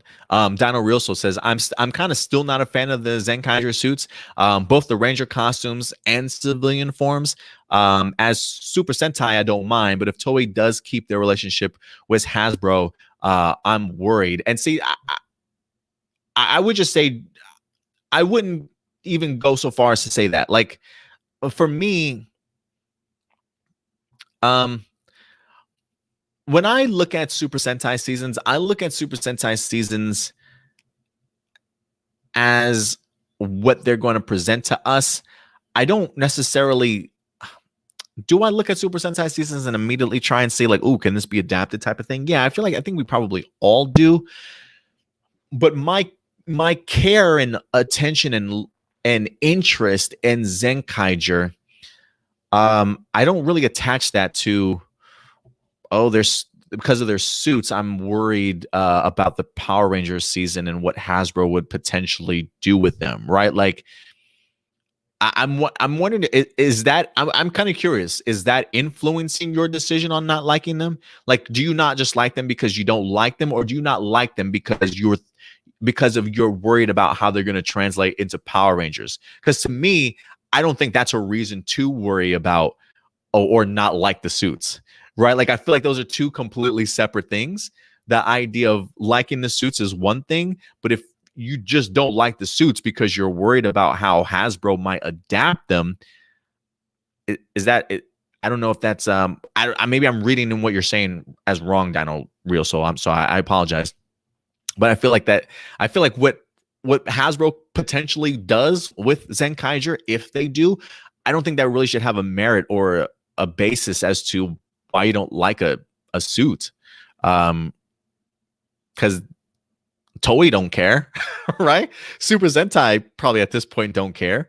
They're clearly out here to create what they want to create for themselves, and so the focus should be on Super Sentai, not the worry of how it's going to be adapted. But I get you, Dino Real Soul, in the sense of you not being a fan of the suits. I'm just wondering if your worry of the suits is coming from something that you shouldn't worry about right now.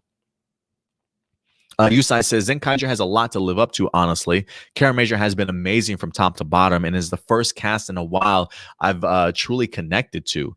I mean, Real Soldier had Bomba as the saucy member and standout of the season, considering how co-centric it certainly is. Yeah, I agree with you there, Yusai. If anybody stood out to me from Real Soldier, Bomba and Crayon. I said that during my reviews, and I stand by that. Those are my two favorite characters from the season. But yeah, I would agree with you in the sense that it does have a lot to live up to. You know, Kara Major did set a interesting bar, considering that this is the first Super Sentai, if I'm not mistaken, in the Reiwa era. Talk about coming out of the gate swinging and giving us as consistent of a season as I could have ever have asked for. I've really enjoyed the production. I've enjoyed the involvement that they've had. So yeah, man, I definitely agree with you. It'll be interesting to see if they can top it, or at least be on par with it to a certain extent. So we'll see what happens, man. But you spitting facts.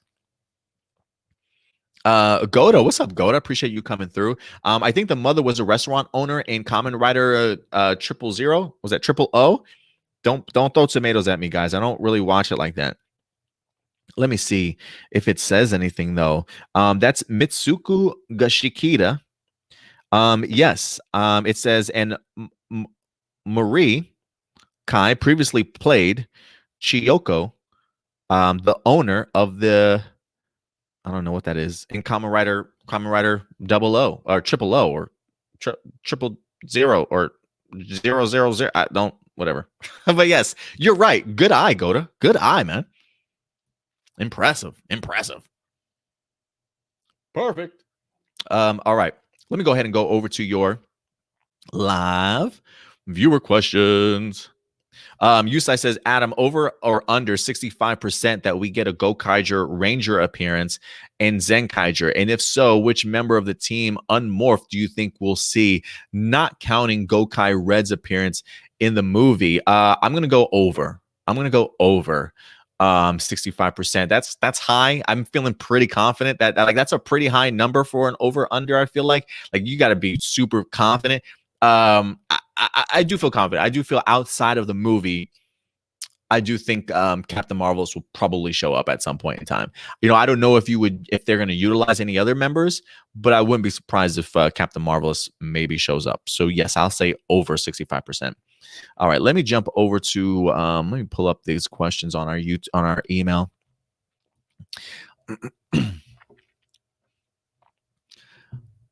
Dino Fury. All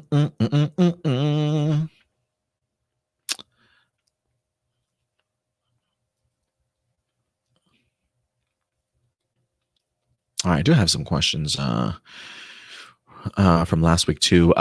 Matthew, what's up, Matthew? Appreciate the question, Matthew. Matthew says, "Hey, Adam, I recently found out some stuff about Dino Fury, more specifically their arsenal. The biggest being the Real Soul Ken being called the Chroma Fury Saber. So obviously a unique name.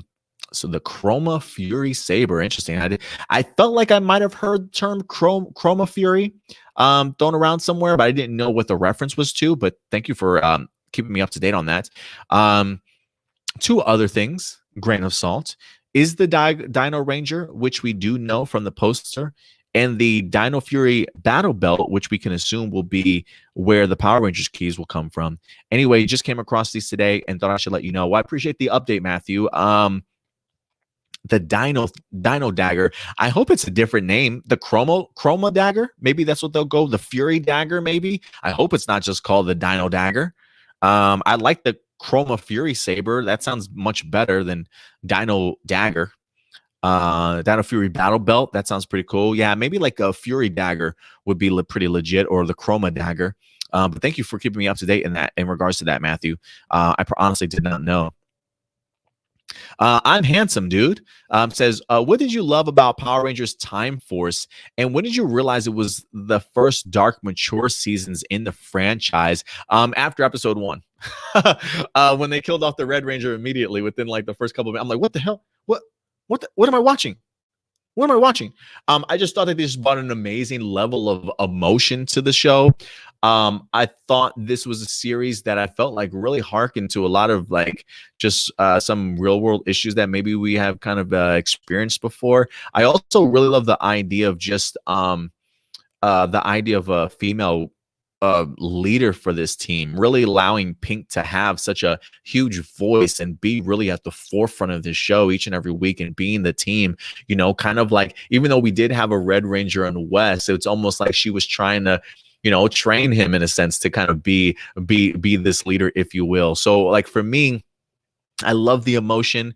I love the darkness, and I love the change of pace for that season so much. I mean, the idea of killing somebody off within like the first episode or so, talk about laying the groundwork as to what you want your season to be. And I think, coming out of the gate swinging like that, and seeing those emotional roller coasters and, people, being taken away from you and wanting to fight for something you believe in like that, to come out of the gate swinging like that with that type of episode mixed in with some time traveling elements, which I'm a sucker for. Yeah, I absolutely love Time Force. Absolutely loved it. And did you know it went through tons of censoring after 9/11. I didn't know it went through that much 9/11, but I didn't know it went through a ton of censoring, but I did hear just the idea of the impact of 9/11 had on Time Force, and maybe one of the reasons again as to why it maybe even hit even closer to home in certain times. Even the show itself suffered from weeks of broadcasting issues. Yeah, I definitely want to get a little bit more into all the censorship that might have happened in that episode, or that season in general. But yeah, I think it was like just a perfect storm, I feel like, for that season. So yeah. When did you realize Power Rangers was utilizing Super Sentai footage? I don't know. I definitely realized it before I fell off of Power Rangers the first time. I just don't know when it became obvious to me, like, wait a minute, that's not the same footage that was utilized. Like, I wonder if I realized that maybe even in high school, like after the first couple of episodes, like the first couple of seasons of MMPR, and realizing what was kind of going on here, because I don't believe I've ever seen anything prior like that prior to Power Rangers. You know, the idea of tokusatsu, or at least taking in Super Sentai footage and editing it down with original footage. I've never really seen that before. You know, I just thought, hey, they used Japanese footage, but I don't think I understood the scope of where that footage was coming from. You know what I mean? So yeah, let's see here.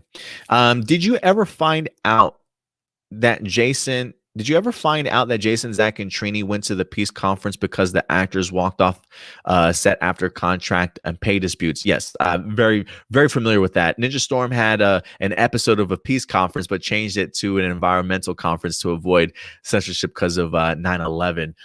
Interesting. I didn't realize that part when it comes to Ninja Storm, for sure, in regards to them altering that as well.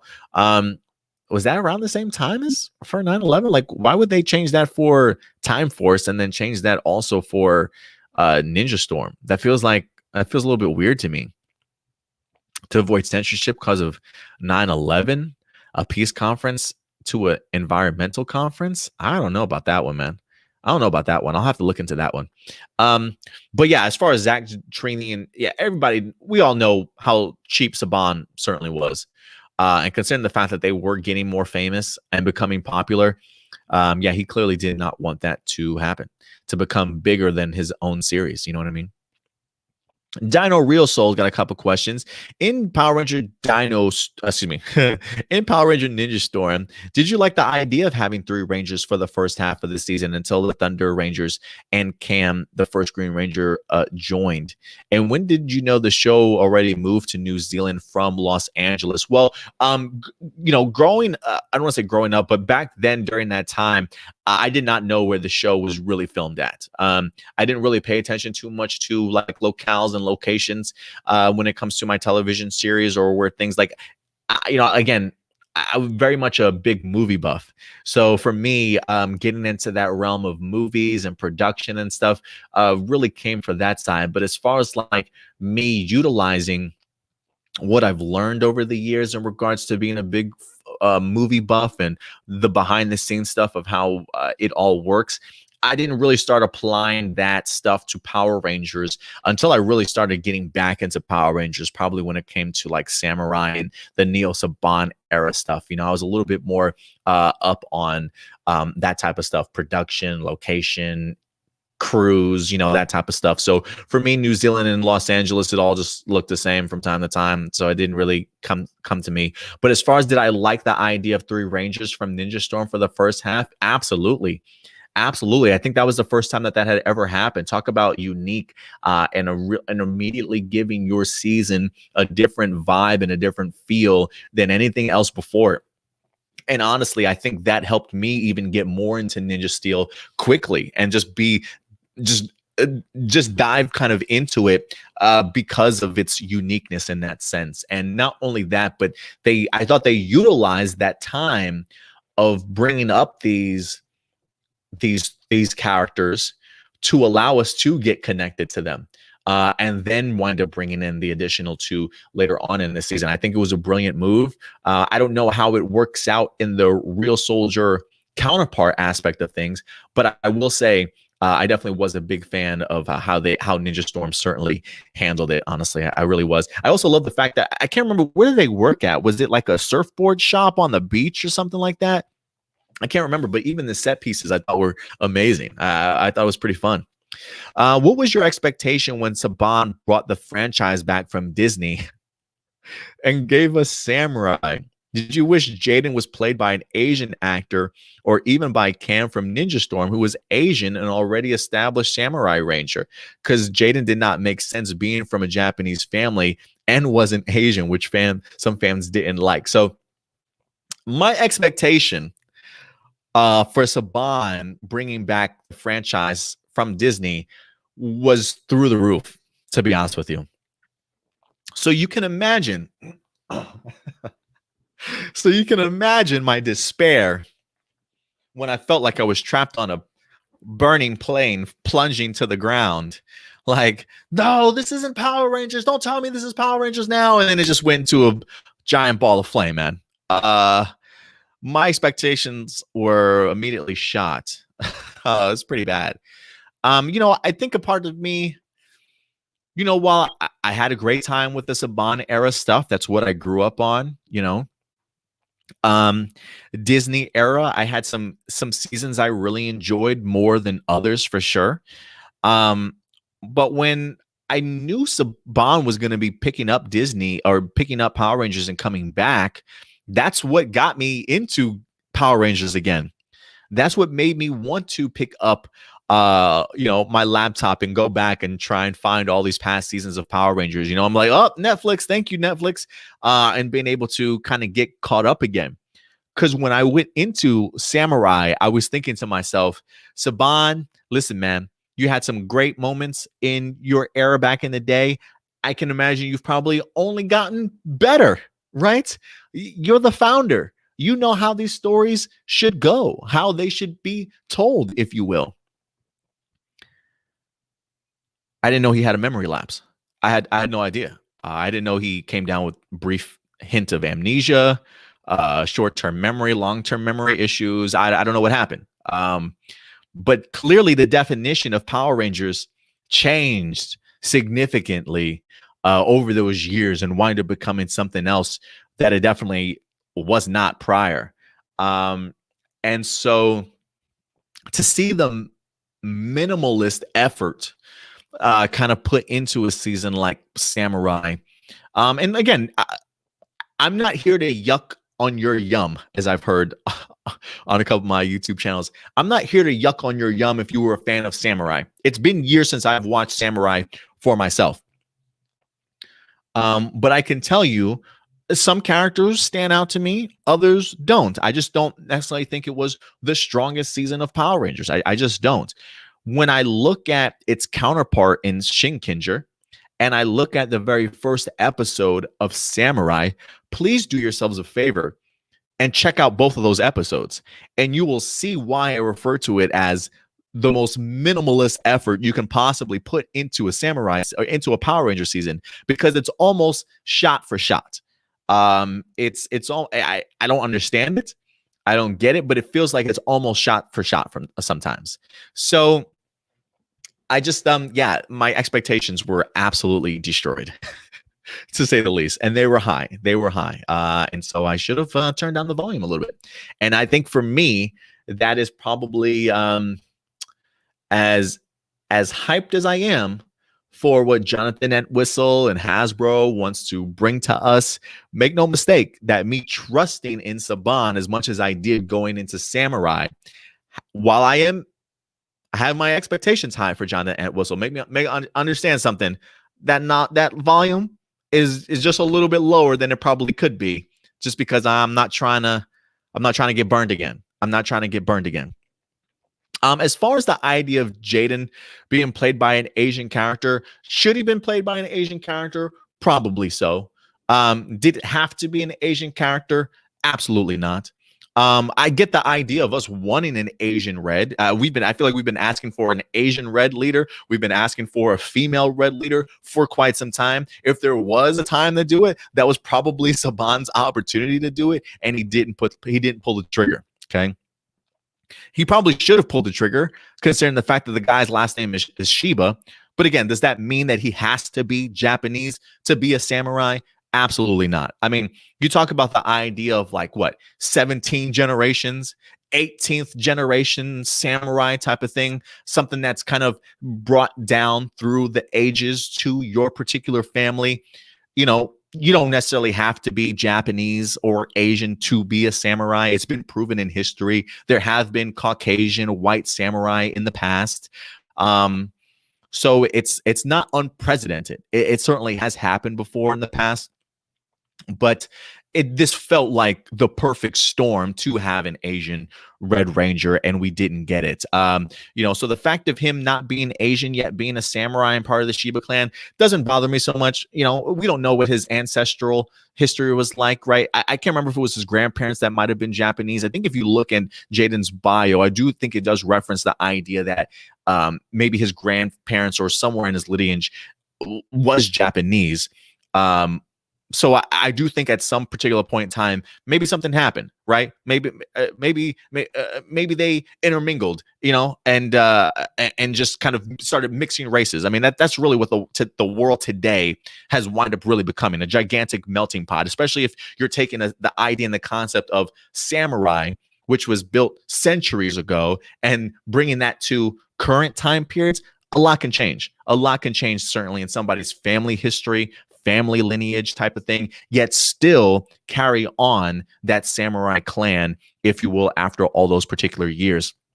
So for me, while it is, makes you shake your head like, what missed opportunity here, Saban? Absolutely. Am I mad at it? No, I'm not mad at it. Because I think there is a precedent for the idea of Jaden being a samurai, but I can understand people being upset, thinking that it should have been played by an Asian actor. I get it, right? I mean, we deal with Hollywood whitewashing every day, it feels like sometimes. Maybe they're getting just a little bit better about it, but make no mistake, I'm pretty sure a lot of that had to still do with when Samurai certainly came out, right? So it is what it is, guys, but it doesn't bother me as much because I know it's possible to have white samurai, so it doesn't bother me, but I understand the idea of people being upset that he wasn't. And it's a missed opportunity. I will agree for sure. Do you think during Super Mega Force, Saban disrespected the franchise by not honoring old 20 plus seasons properly? Huh? Do you think Super Mega Force, Saban disrespected the franchise by not honoring old 20 plus seasons properly, and even making the RPM tribute episode as a mockery by having the Mega Rangers shoot without going into all of that, idea of disrespecting the franchise? No, I don't think he disrespected the franchise. I mean, maybe if you want to consider it as like a slap in the face, a quick money grab to do something really cool, maybe you can see that as disrespecting to the franchise for sure. But to me, I just think it was a really bad decision on his part to split the two seasons up. Mega Force deserved its own season for Ghost Sager. Super Mega Force deserved its own season in Zenkaiger. And I don't know what his mindset was in regards to that. I don't know what his overall plans were. He could have done it. He could have done it and said he wanted to kind of combine them together.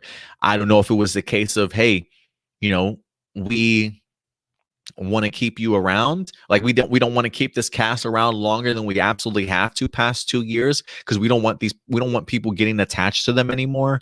So I don't know if that was one of the reasons why he decided to only keep this cast around. I think if anything, you could have had this same cast just go on as Ghost Sager for 2 years and then get another cast to go ahead and do the Zenkaiger stuff if they wanted to, but he didn't do that. So while I don't necessarily know, disrespectful, yeah, to a certain extent, I just think that he probably should have split the seasons up a little bit better than that. Marcelino has a couple of questions. I'll get to some of them because remember, our question limit is 3 a person, because our channel is growing a little bit. Thank you very much, ladies and gentlemen. We are getting more questions week in and week out now, so it is a little bit harder to address everybody without going too much overtime. So again, when it comes to your questions, please keep them to a 3-question minimum throughout the week. I feel like that should be more than enough for of questions for people to certainly ask. In your opinion, what is the worst team up and why? Oh, that's easy. In Space and Teenage Mutant Ninja Turtles. There we go. Yeah, I try and forget that team up ever happened, but that did happen. Other than your YouTube channel, who is your favorite Power Ranger YouTuber? Ooh. And who do you think is the most famous Power Ranger YouTuber in the world? Famous Power Ranger YouTube in the world. Now, guys, listen. This is based off of YouTubers that I have watched. Okay, so if you do have a YouTuber out there, and if I don't mention their names, please don't get butthurt. Don't at me. Don't cancel me. I may not watch all the same YouTubers that you do when it comes to Power Rangers. Okay, so based off of the people that I have watched that highlight Power Rangers, the most famous Power Ranger YouTuber in the world, I'll probably pick two here. Black Nerd Comedy, for sure.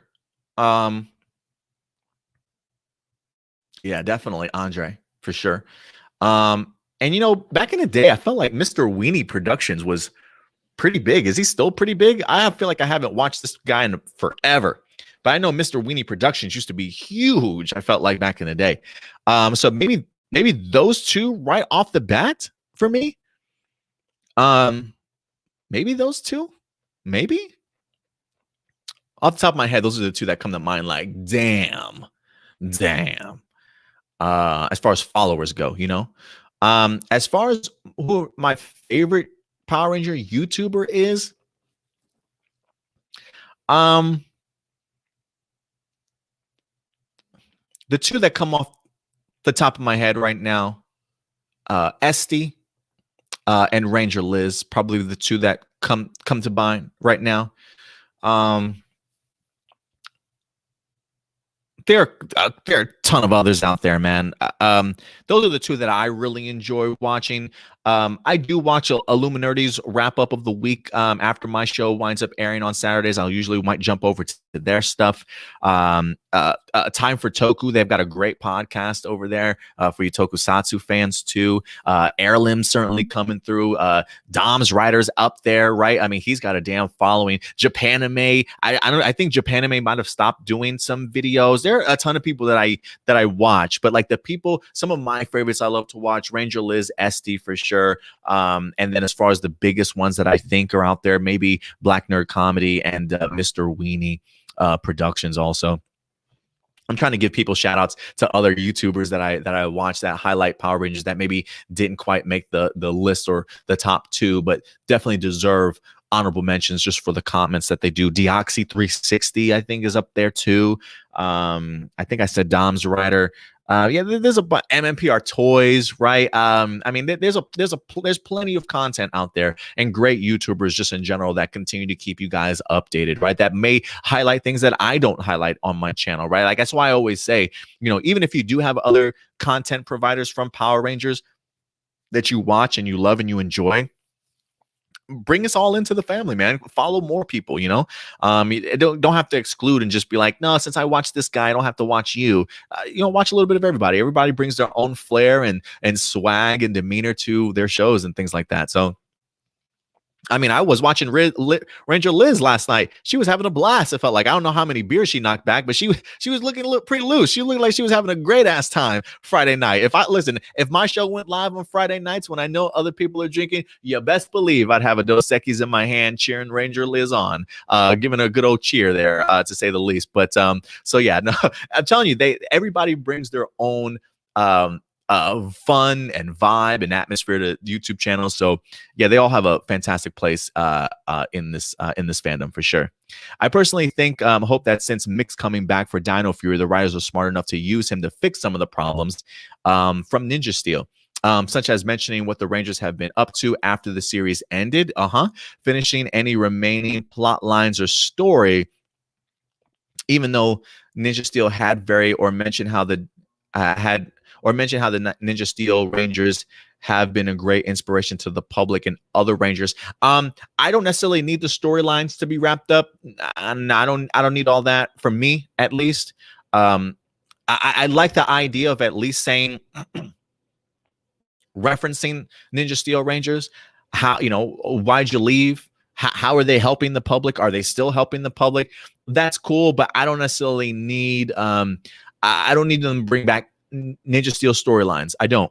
This is Dino Fury. This is not Ninja Steel. Regardless of the fact of them bringing in Mick, this is a Dino Fury story. And so I'm truly hoping that what happened in the past with Ninja Steel, fuck it. That's part of my language, but F it, you know, like that. You had your chance to tell your story. This is the story of Dino Fury. So tell that story properly. So I don't need any rehash or anything like that. I just think whenever there's a bad movie or a show, there should be a chance to fix it in a sequel. Even if it doesn't happen this season or down the door, do you share the same opinion or not? I don't. I just feel like, you know, a sequel should be a continuation of the story that you just told. The events that happened in that story help morph your sequel and where you go from there. You had your chance, you know, you had your time to do that movie, right? You sat down with the directors, you sat down with the producers of the movie, you sat down with the studio, you know what you wanted to create. There's a difference between correcting and improving, right? I don't need them to go into a sequel or another series and saying, oh, by the way, let's do this so that we can correct what we did. No, you planted the seed in that already. You can start the next season to improve on that. The idea of pushing with your story and making sure that you don't continue along with the same issues that you did in the past. That for me makes up, I don't want to say makes up completely, but that to me is how you move forward and fix your franchise, is by giving us a better movie or a better sequel than what we previously got. So no, I don't necessarily feel that way. If a bad movie is a bad movie, that's fine. I don't need you to waste more of my money to correct a bad movie and then not focus on the new movie that you're supposed to be doing. Unless it's all part of the actual story that you have, right? Like I don't, even in that regards, probably not. So for me, probably not. These are probably just rumors, since none of the actors or writers have come out and confirmed or debunked anything about it. But in early scripts of Dino Thunder, either Billy or Jason were going to be the villain, Veltrax instead of a random person, or Black Dino Ranger. What are your thoughts? I'm kind of hoping that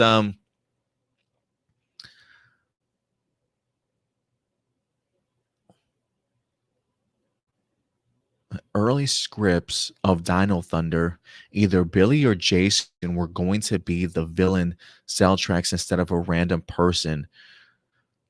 I'm kind of glad they didn't go that route. I really wouldn't want them to take the character of Billy and Jason like that in regards to turning them into a villain. I mean, maybe Jason would have been a pretty badass villain, honestly. Billy, a little bit hard to fathom. So I mean, even if that is true, I'm glad they didn't go with it. All right. Dino Fury's got a couple questions. What was the first Super Sentai series you watched, and what made you want to watch Super Sentai besides Power Rangers? For me, Zenkaiger was the first season I actually watched fully in completion. What made me want to watch Super Sentai besides Power Rangers? It felt a little bit more mature for me.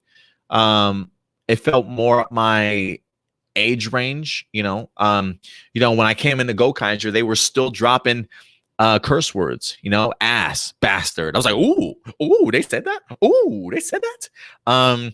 So like it surprised even me. I'm like, I thought this was a kid show. Doesn't this come on like in the morning and stuff? Super Sentai has kind of glossed away from those curses. I feel like maybe every once in a while, maybe a damn or maybe a hell. I could be wrong.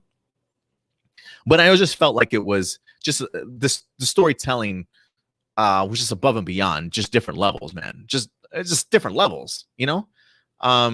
It's like I put my big boy pants on, and I'm like, okay, all right, I see what's going on here. And it definitely made me appreciate Power Rangers differently and Super Sentai differently, for sure. Also, so that's what made me want to watch Super Sentai, because I knew I was going to get better storytelling and maybe more mature themes. What do you think made Power Rangers RPM such a great series, even compared to its Super Sentai counterparts? Definitely the writing. The cast I thought was brilliant, honestly, just really powerful stuff. And really just the storytelling. I also like the idea of a post-apocalyptic setting.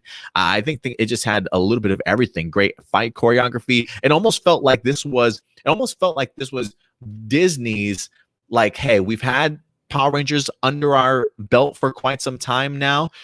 We've kind of learned how to do these seasons. And almost feels as though they've kind of put their best foot forward almost when it comes to RPM, and so I felt like people could probably feel that through the series, that they were really putting their best foot forward. Great characters, great storylines, great lore, great usage of adapting from one show to another in regards to making a post-apocalyptic stuff. So there's a ton of attributes in regards, but it definitely separated itself from a lot of other seasons. Do you wish the Dino team up that we just had in Beast Morphers was longer or added a few more things to make it even better than it already was? I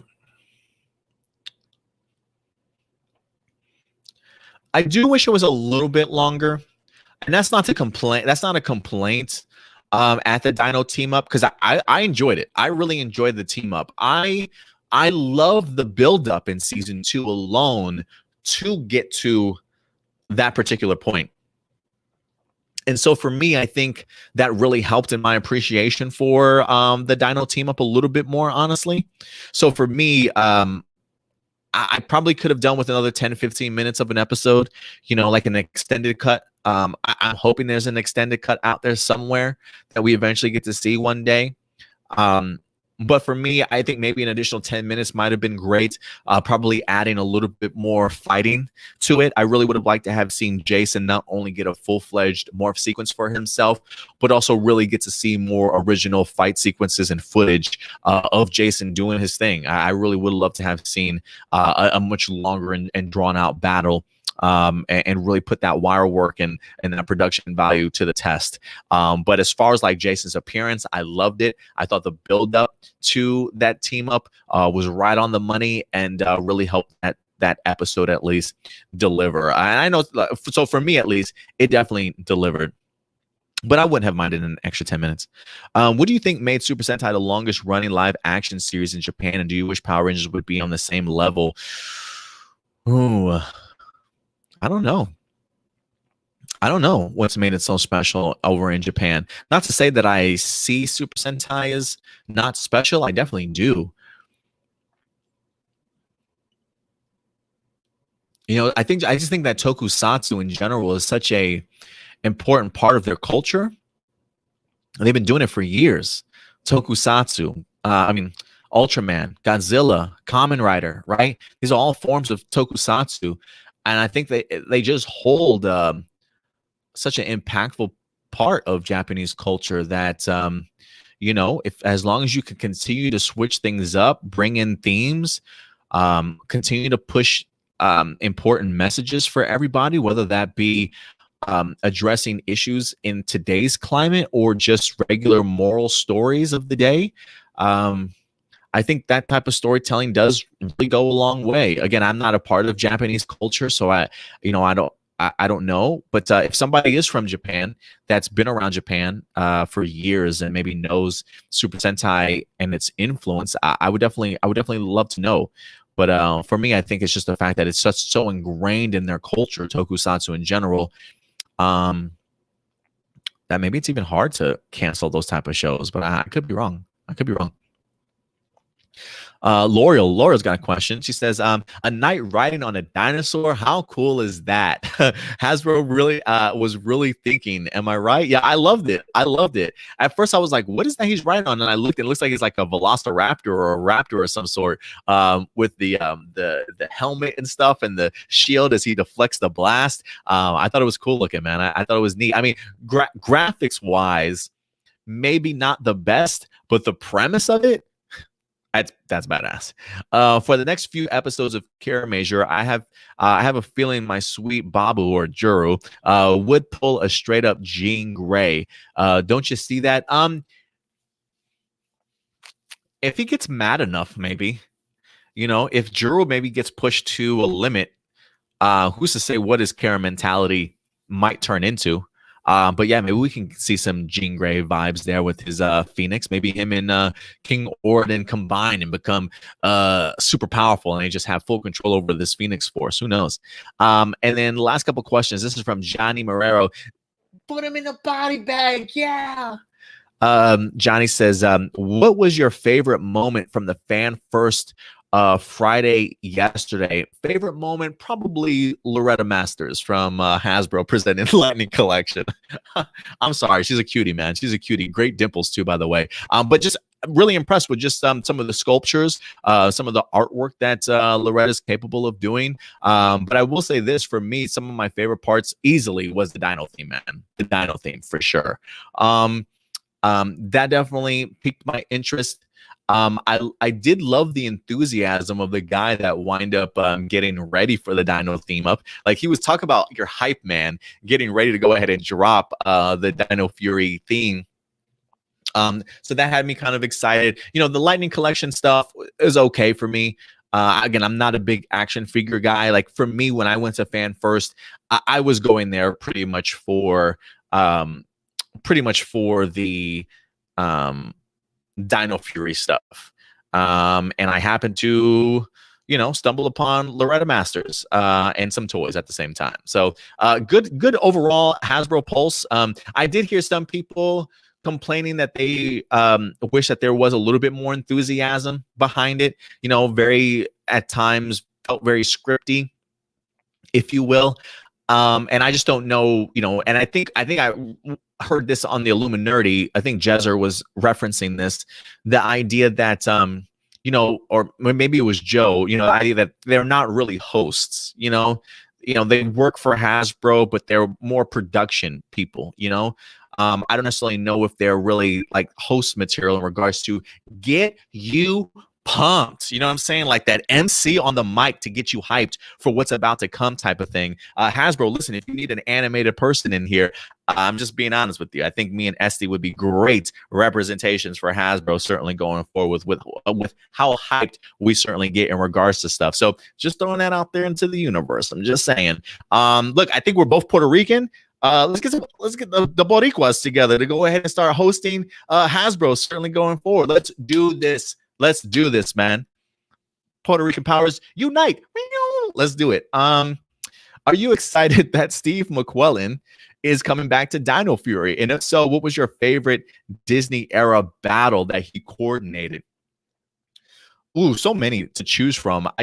Johnny, were you the one that sent me the I believe you were the one that sent me like the list of like your top 10 fights from Steve McQuillan that you were a really big fan of, which I loved all of them, to be perfectly honest with you. Am I excited? Absolutely. Absolutely. I mean, just from Amelia, and I'm doing that move, no justice, guys. All right. I've got a chair behind me. I'm really not in a position to do it, but I love that move. The wire work looks pretty incredible. Looks like we're getting to some incredible fight sequences that we're going to be getting. So talk about just being smart enough to bring this man back. And I think we're going to be in for some really amazing things. With Steve McQuillan back to work on Dino Fury, can we expect some overuse of invisible wiring in action-packed Disney era? Most definitely.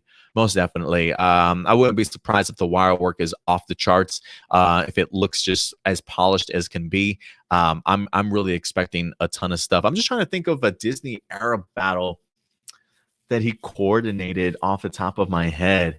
You did post a really fantastic Jungle Fury one for me. There was one that you posted that I didn't even realize there was I honestly forgot about like this battleizer that was utilized. I want to say it was the Jungle Fury one, honestly, that really kind of caught my eye or surprised, or maybe it might have been the Mystic Force one that you sent me. And even though I wasn't a big fan of that season, yes, it was the Mystic Force one that they wind up using the battleizer on, I think, in that one.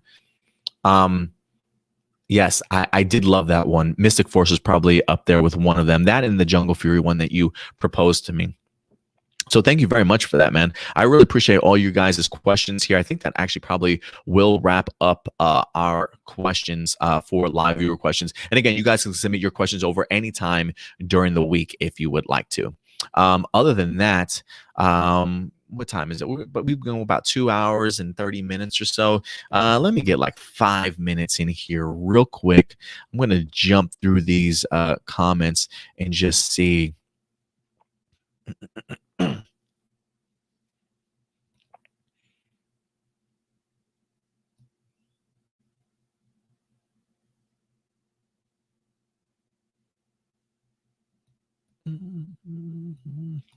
Yeah, Yusai says, yeah, Jaden thing can be viewed as highly problematic. Honestly, that's like having a white dude represent the Black Panther. Plus, he was nowhere near as dope as the Sentai counterpart. No, he was nowhere near as dope as the Sentai counterpart at all. I definitely will agree with you there, Yusai.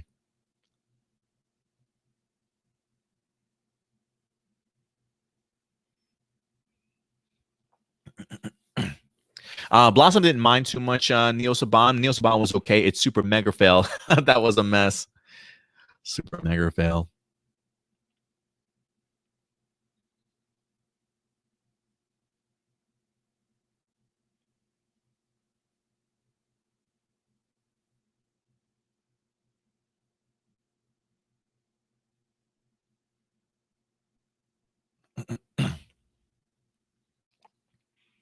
Marcelino does have, it says, Ryder Amit, I'm not even going to try to pronounce his last name, had a rough draft of Samurai, which had an Asian Red Ranger and was not a copy and paste of Shinkenger. I can send you the link if you're interested. I would love to see that link also, man. The fact that, again, and that there's a problem, right? The fact that they had it in the rough draft of a script and clearly somebody went ahead and changed it. Again, it's the issue of whitewashing in Hollywood that we unfortunately have to struggle with.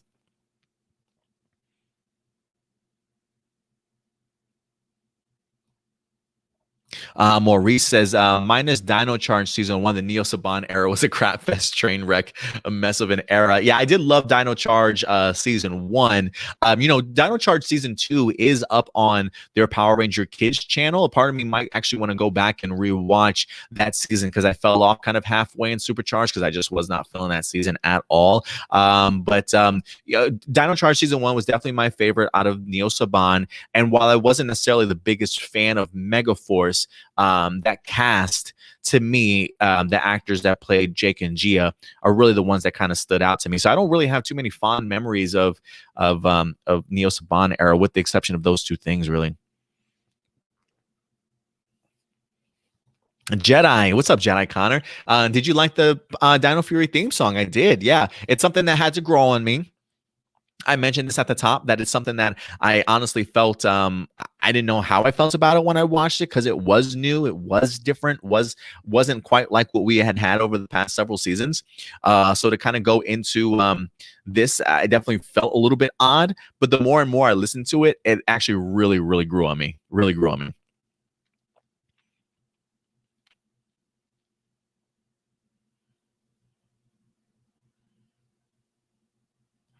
Down Real Soul says, I watched Mr. Weenie. He doesn't really review Power Rangers anymore after Ninja Steel. I don't blame him. I don't blame him. He does answer questions about new seasons. Oh, well, that's cool. That's cool that he opens up. Yusai agrees. Andre the Black Nerd was definitely the biggest YouTuber for Power Rangers. Yeah, he's definitely the one that comes to my mind immediately.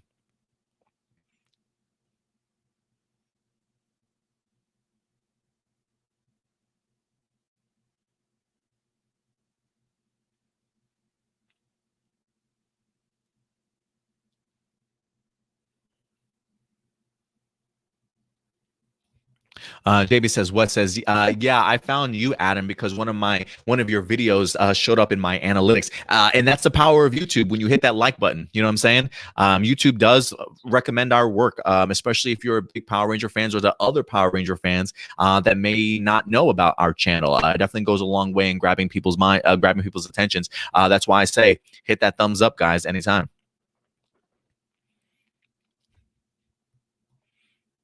A couple quick shout outs to some other YouTubers here. Doomsday said my favorite are Dom's Rider, SD, Ranger Liz, Heirloom, and Black Nerd Comedy, especially since he played the Blue Ranger in Hyperforce. Yeah, absolutely, man. Talk about an opportunity, right? To be a Power Ranger yourself. That's pretty neat. Now all we need to do is get Andre in front of a camera and in a costume, man, and it'll be set. Frankie, I can't remember if I gave Frankie a shout out or not, but if I didn't, Frankie, there you go, man. Appreciate you coming through.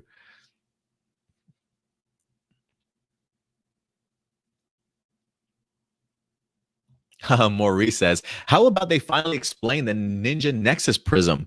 Where the heck did it come from? Who made it? Why it's legendary? And how it's able to do things? It does. They just let that go unexplained. Again, I don't need that in my Dino Fury episode. Like, I don't need that in my Dino Fury episode.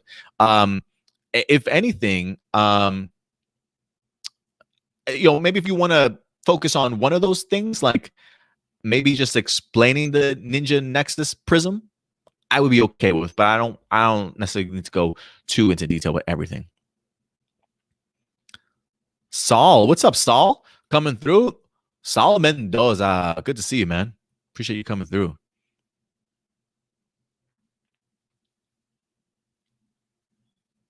Ooh, JB says what? Thank you. He says, I hope you remember my questions from last week, and if not, no worries. Nah, man, I'm glad I ran across this, bro. Let me I got to get you in here, JB. You're absolutely right, because you did submit your questions over last week.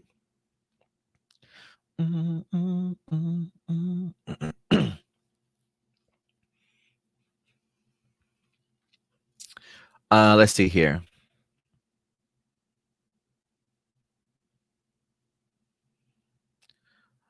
Oh, was that the since we know that the Dino Dagger is official, do you think it will be a Zord exclusive?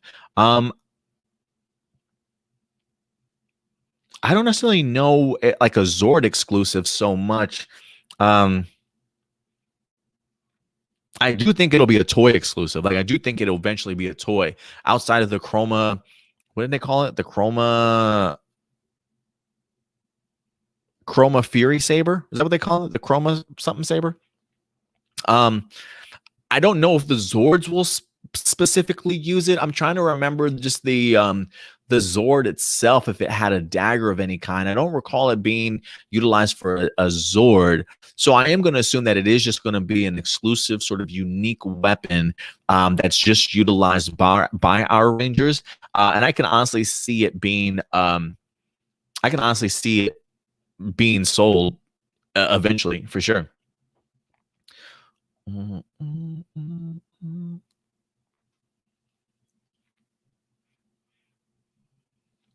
Sorry, I'm just trying to make sure I got all the questions here together.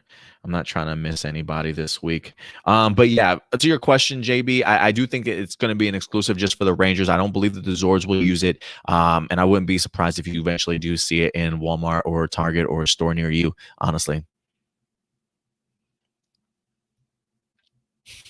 Blossom says, body bag. Adam, why do you do that joke? It's a Karate Kid reference from Johnny. From anytime Johnny Marrero's name comes up, when I see the name Johnny, I automatically go back to Karate Kid, the tournament, him and Daniel. I can't remember. It's like either get him a body bag or put him in a body bag, Johnny. It's one of the two. But yeah, one of his teammates from Cobra Kai yells that out to him while he's facing off against Daniel. So that's why I harken it back to. It's a call back to Karate Kid. See, I got it. JB says what? I got it. JB says what? I got it. Mr. Drift Gaming. What's up, Mr. Drift? So you think Dino Fury will be very good? I think so. I've got some hope going into it. Again, Beast Morphers left a really good taste in my mouth. I enjoyed the season, especially compared to what I got from Neo Saban stuff. Beast Morphers was like the best of the bunch for me, so I really enjoyed that. I felt like the writers were taking off some of their creative handcuffs a little bit. I think that if anything, that really showcases itself, especially in that last half of the second season, if you will. We've got various new directors coming on board. We've got an amazing stunt coordinator that's coming back in Steve McQuillan. We can clearly see from the trailers and the intro itself the usage of a lot more original footage than we've probably will ever have seen in Power Rangers. So yeah, for me, there's a lot of reasons for me to think that this season would be good. But again, it all comes down to execution, right? It could all look great. But when you actually start getting into the characters and the story and the plots, like it could be bad. But you know, from what I've seen so far, I think it's gonna be good. I think it's gonna be good.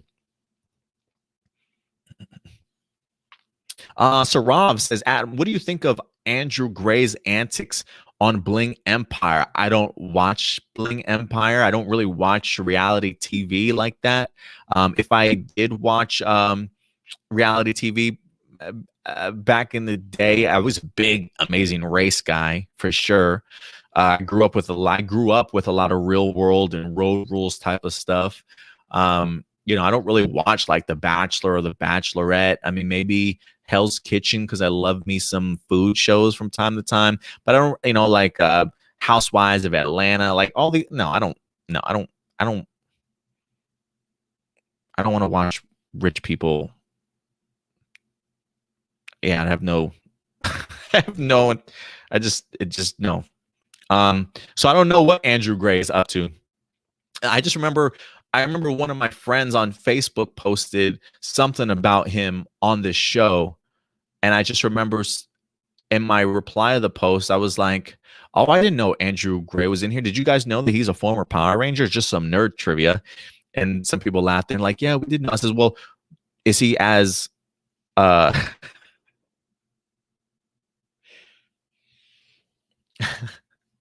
I feel bad. I don't want to talk bad about Andrew Gray.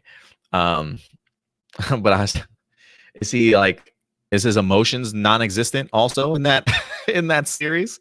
Is he just befuddled of any expression of a human? I have no idea. I don't really know Andrew Gray outside of what I've seen him in Ninja in Megaforce.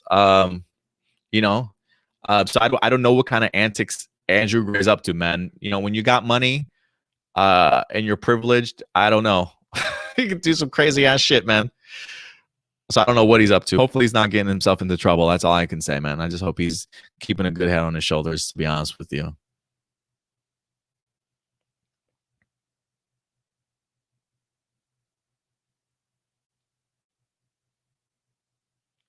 Daniel, what's up, Daniel? Daniel says, Daniel Ackles, he says, do you think the era of mature Power Rangers is over, especially after Simon Bennett said they're simply it for kids? Oh, no, not at all. Not at all. Because we know we're getting more. Maybe Power Rangers as we know it might be done for the end of the era for mature Power Ranger fans, the way that we know it as of now. But we know Jonathan Entwistle. Maybe you don't know, Daniel. I should not act like everybody knows this information, so I do apologize. Hasbro has announced that they have brought on a gentleman by the name of Jonathan Entwistle to reboot and reimagine Power Rangers. The idea is that they are planning on bringing us more mature themed Power Ranger material, whether that be in a movie form, television form, as well as animation also. So they are working on that as well. And it seems as though they may be working also on still doing their kids things when it comes to Power Rangers. So yes, there is a world out there where mature Power Rangers will continue, even though Simon Bennett is doing his thing simply for kids. So certainly don't worry about that.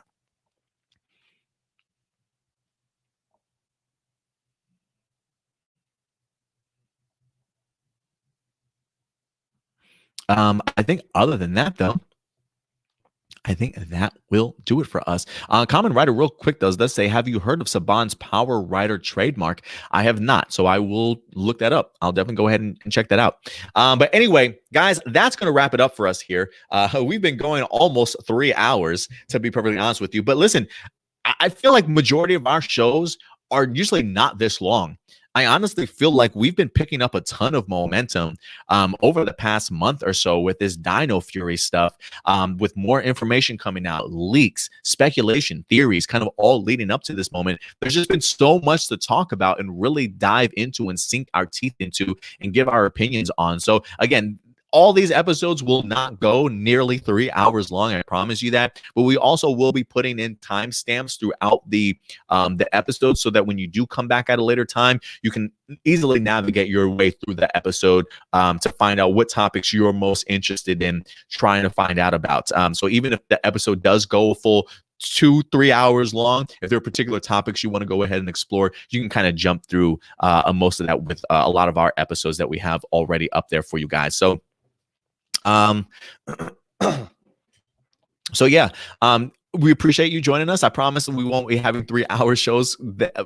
I'm sure once we start actually having episodes of Dino Fury, it'll probably hit us significantly different. So other than that, guys, I think that's going to be it for us. But as always, listen, again, if you ever have a question, submit them over to us at aplusmorphinominal@gmail.com throughout the week if you'd like to. And if you want to go ahead and continue to support the channel in other ways outside of sharing and liking and subscribing, we do have ourselves a Patreon available for you guys. Patreon.com/APlus opinions, some great exclusive and early access content, not only for APlus Morphinominal, but you also get the stuff from APlus Hero Report as well.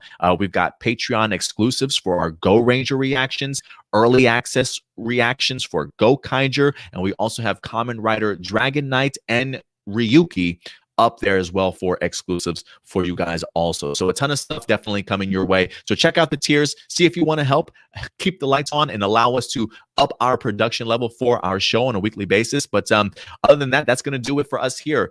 Follow us on social media, man. APlus Opinions, very active on Twitter as well as Instagram. And if you want to check us out, you can definitely find us on our Facebook page as well as Twitch for you gamers also. But until next time, guys, that's going to do it for us here.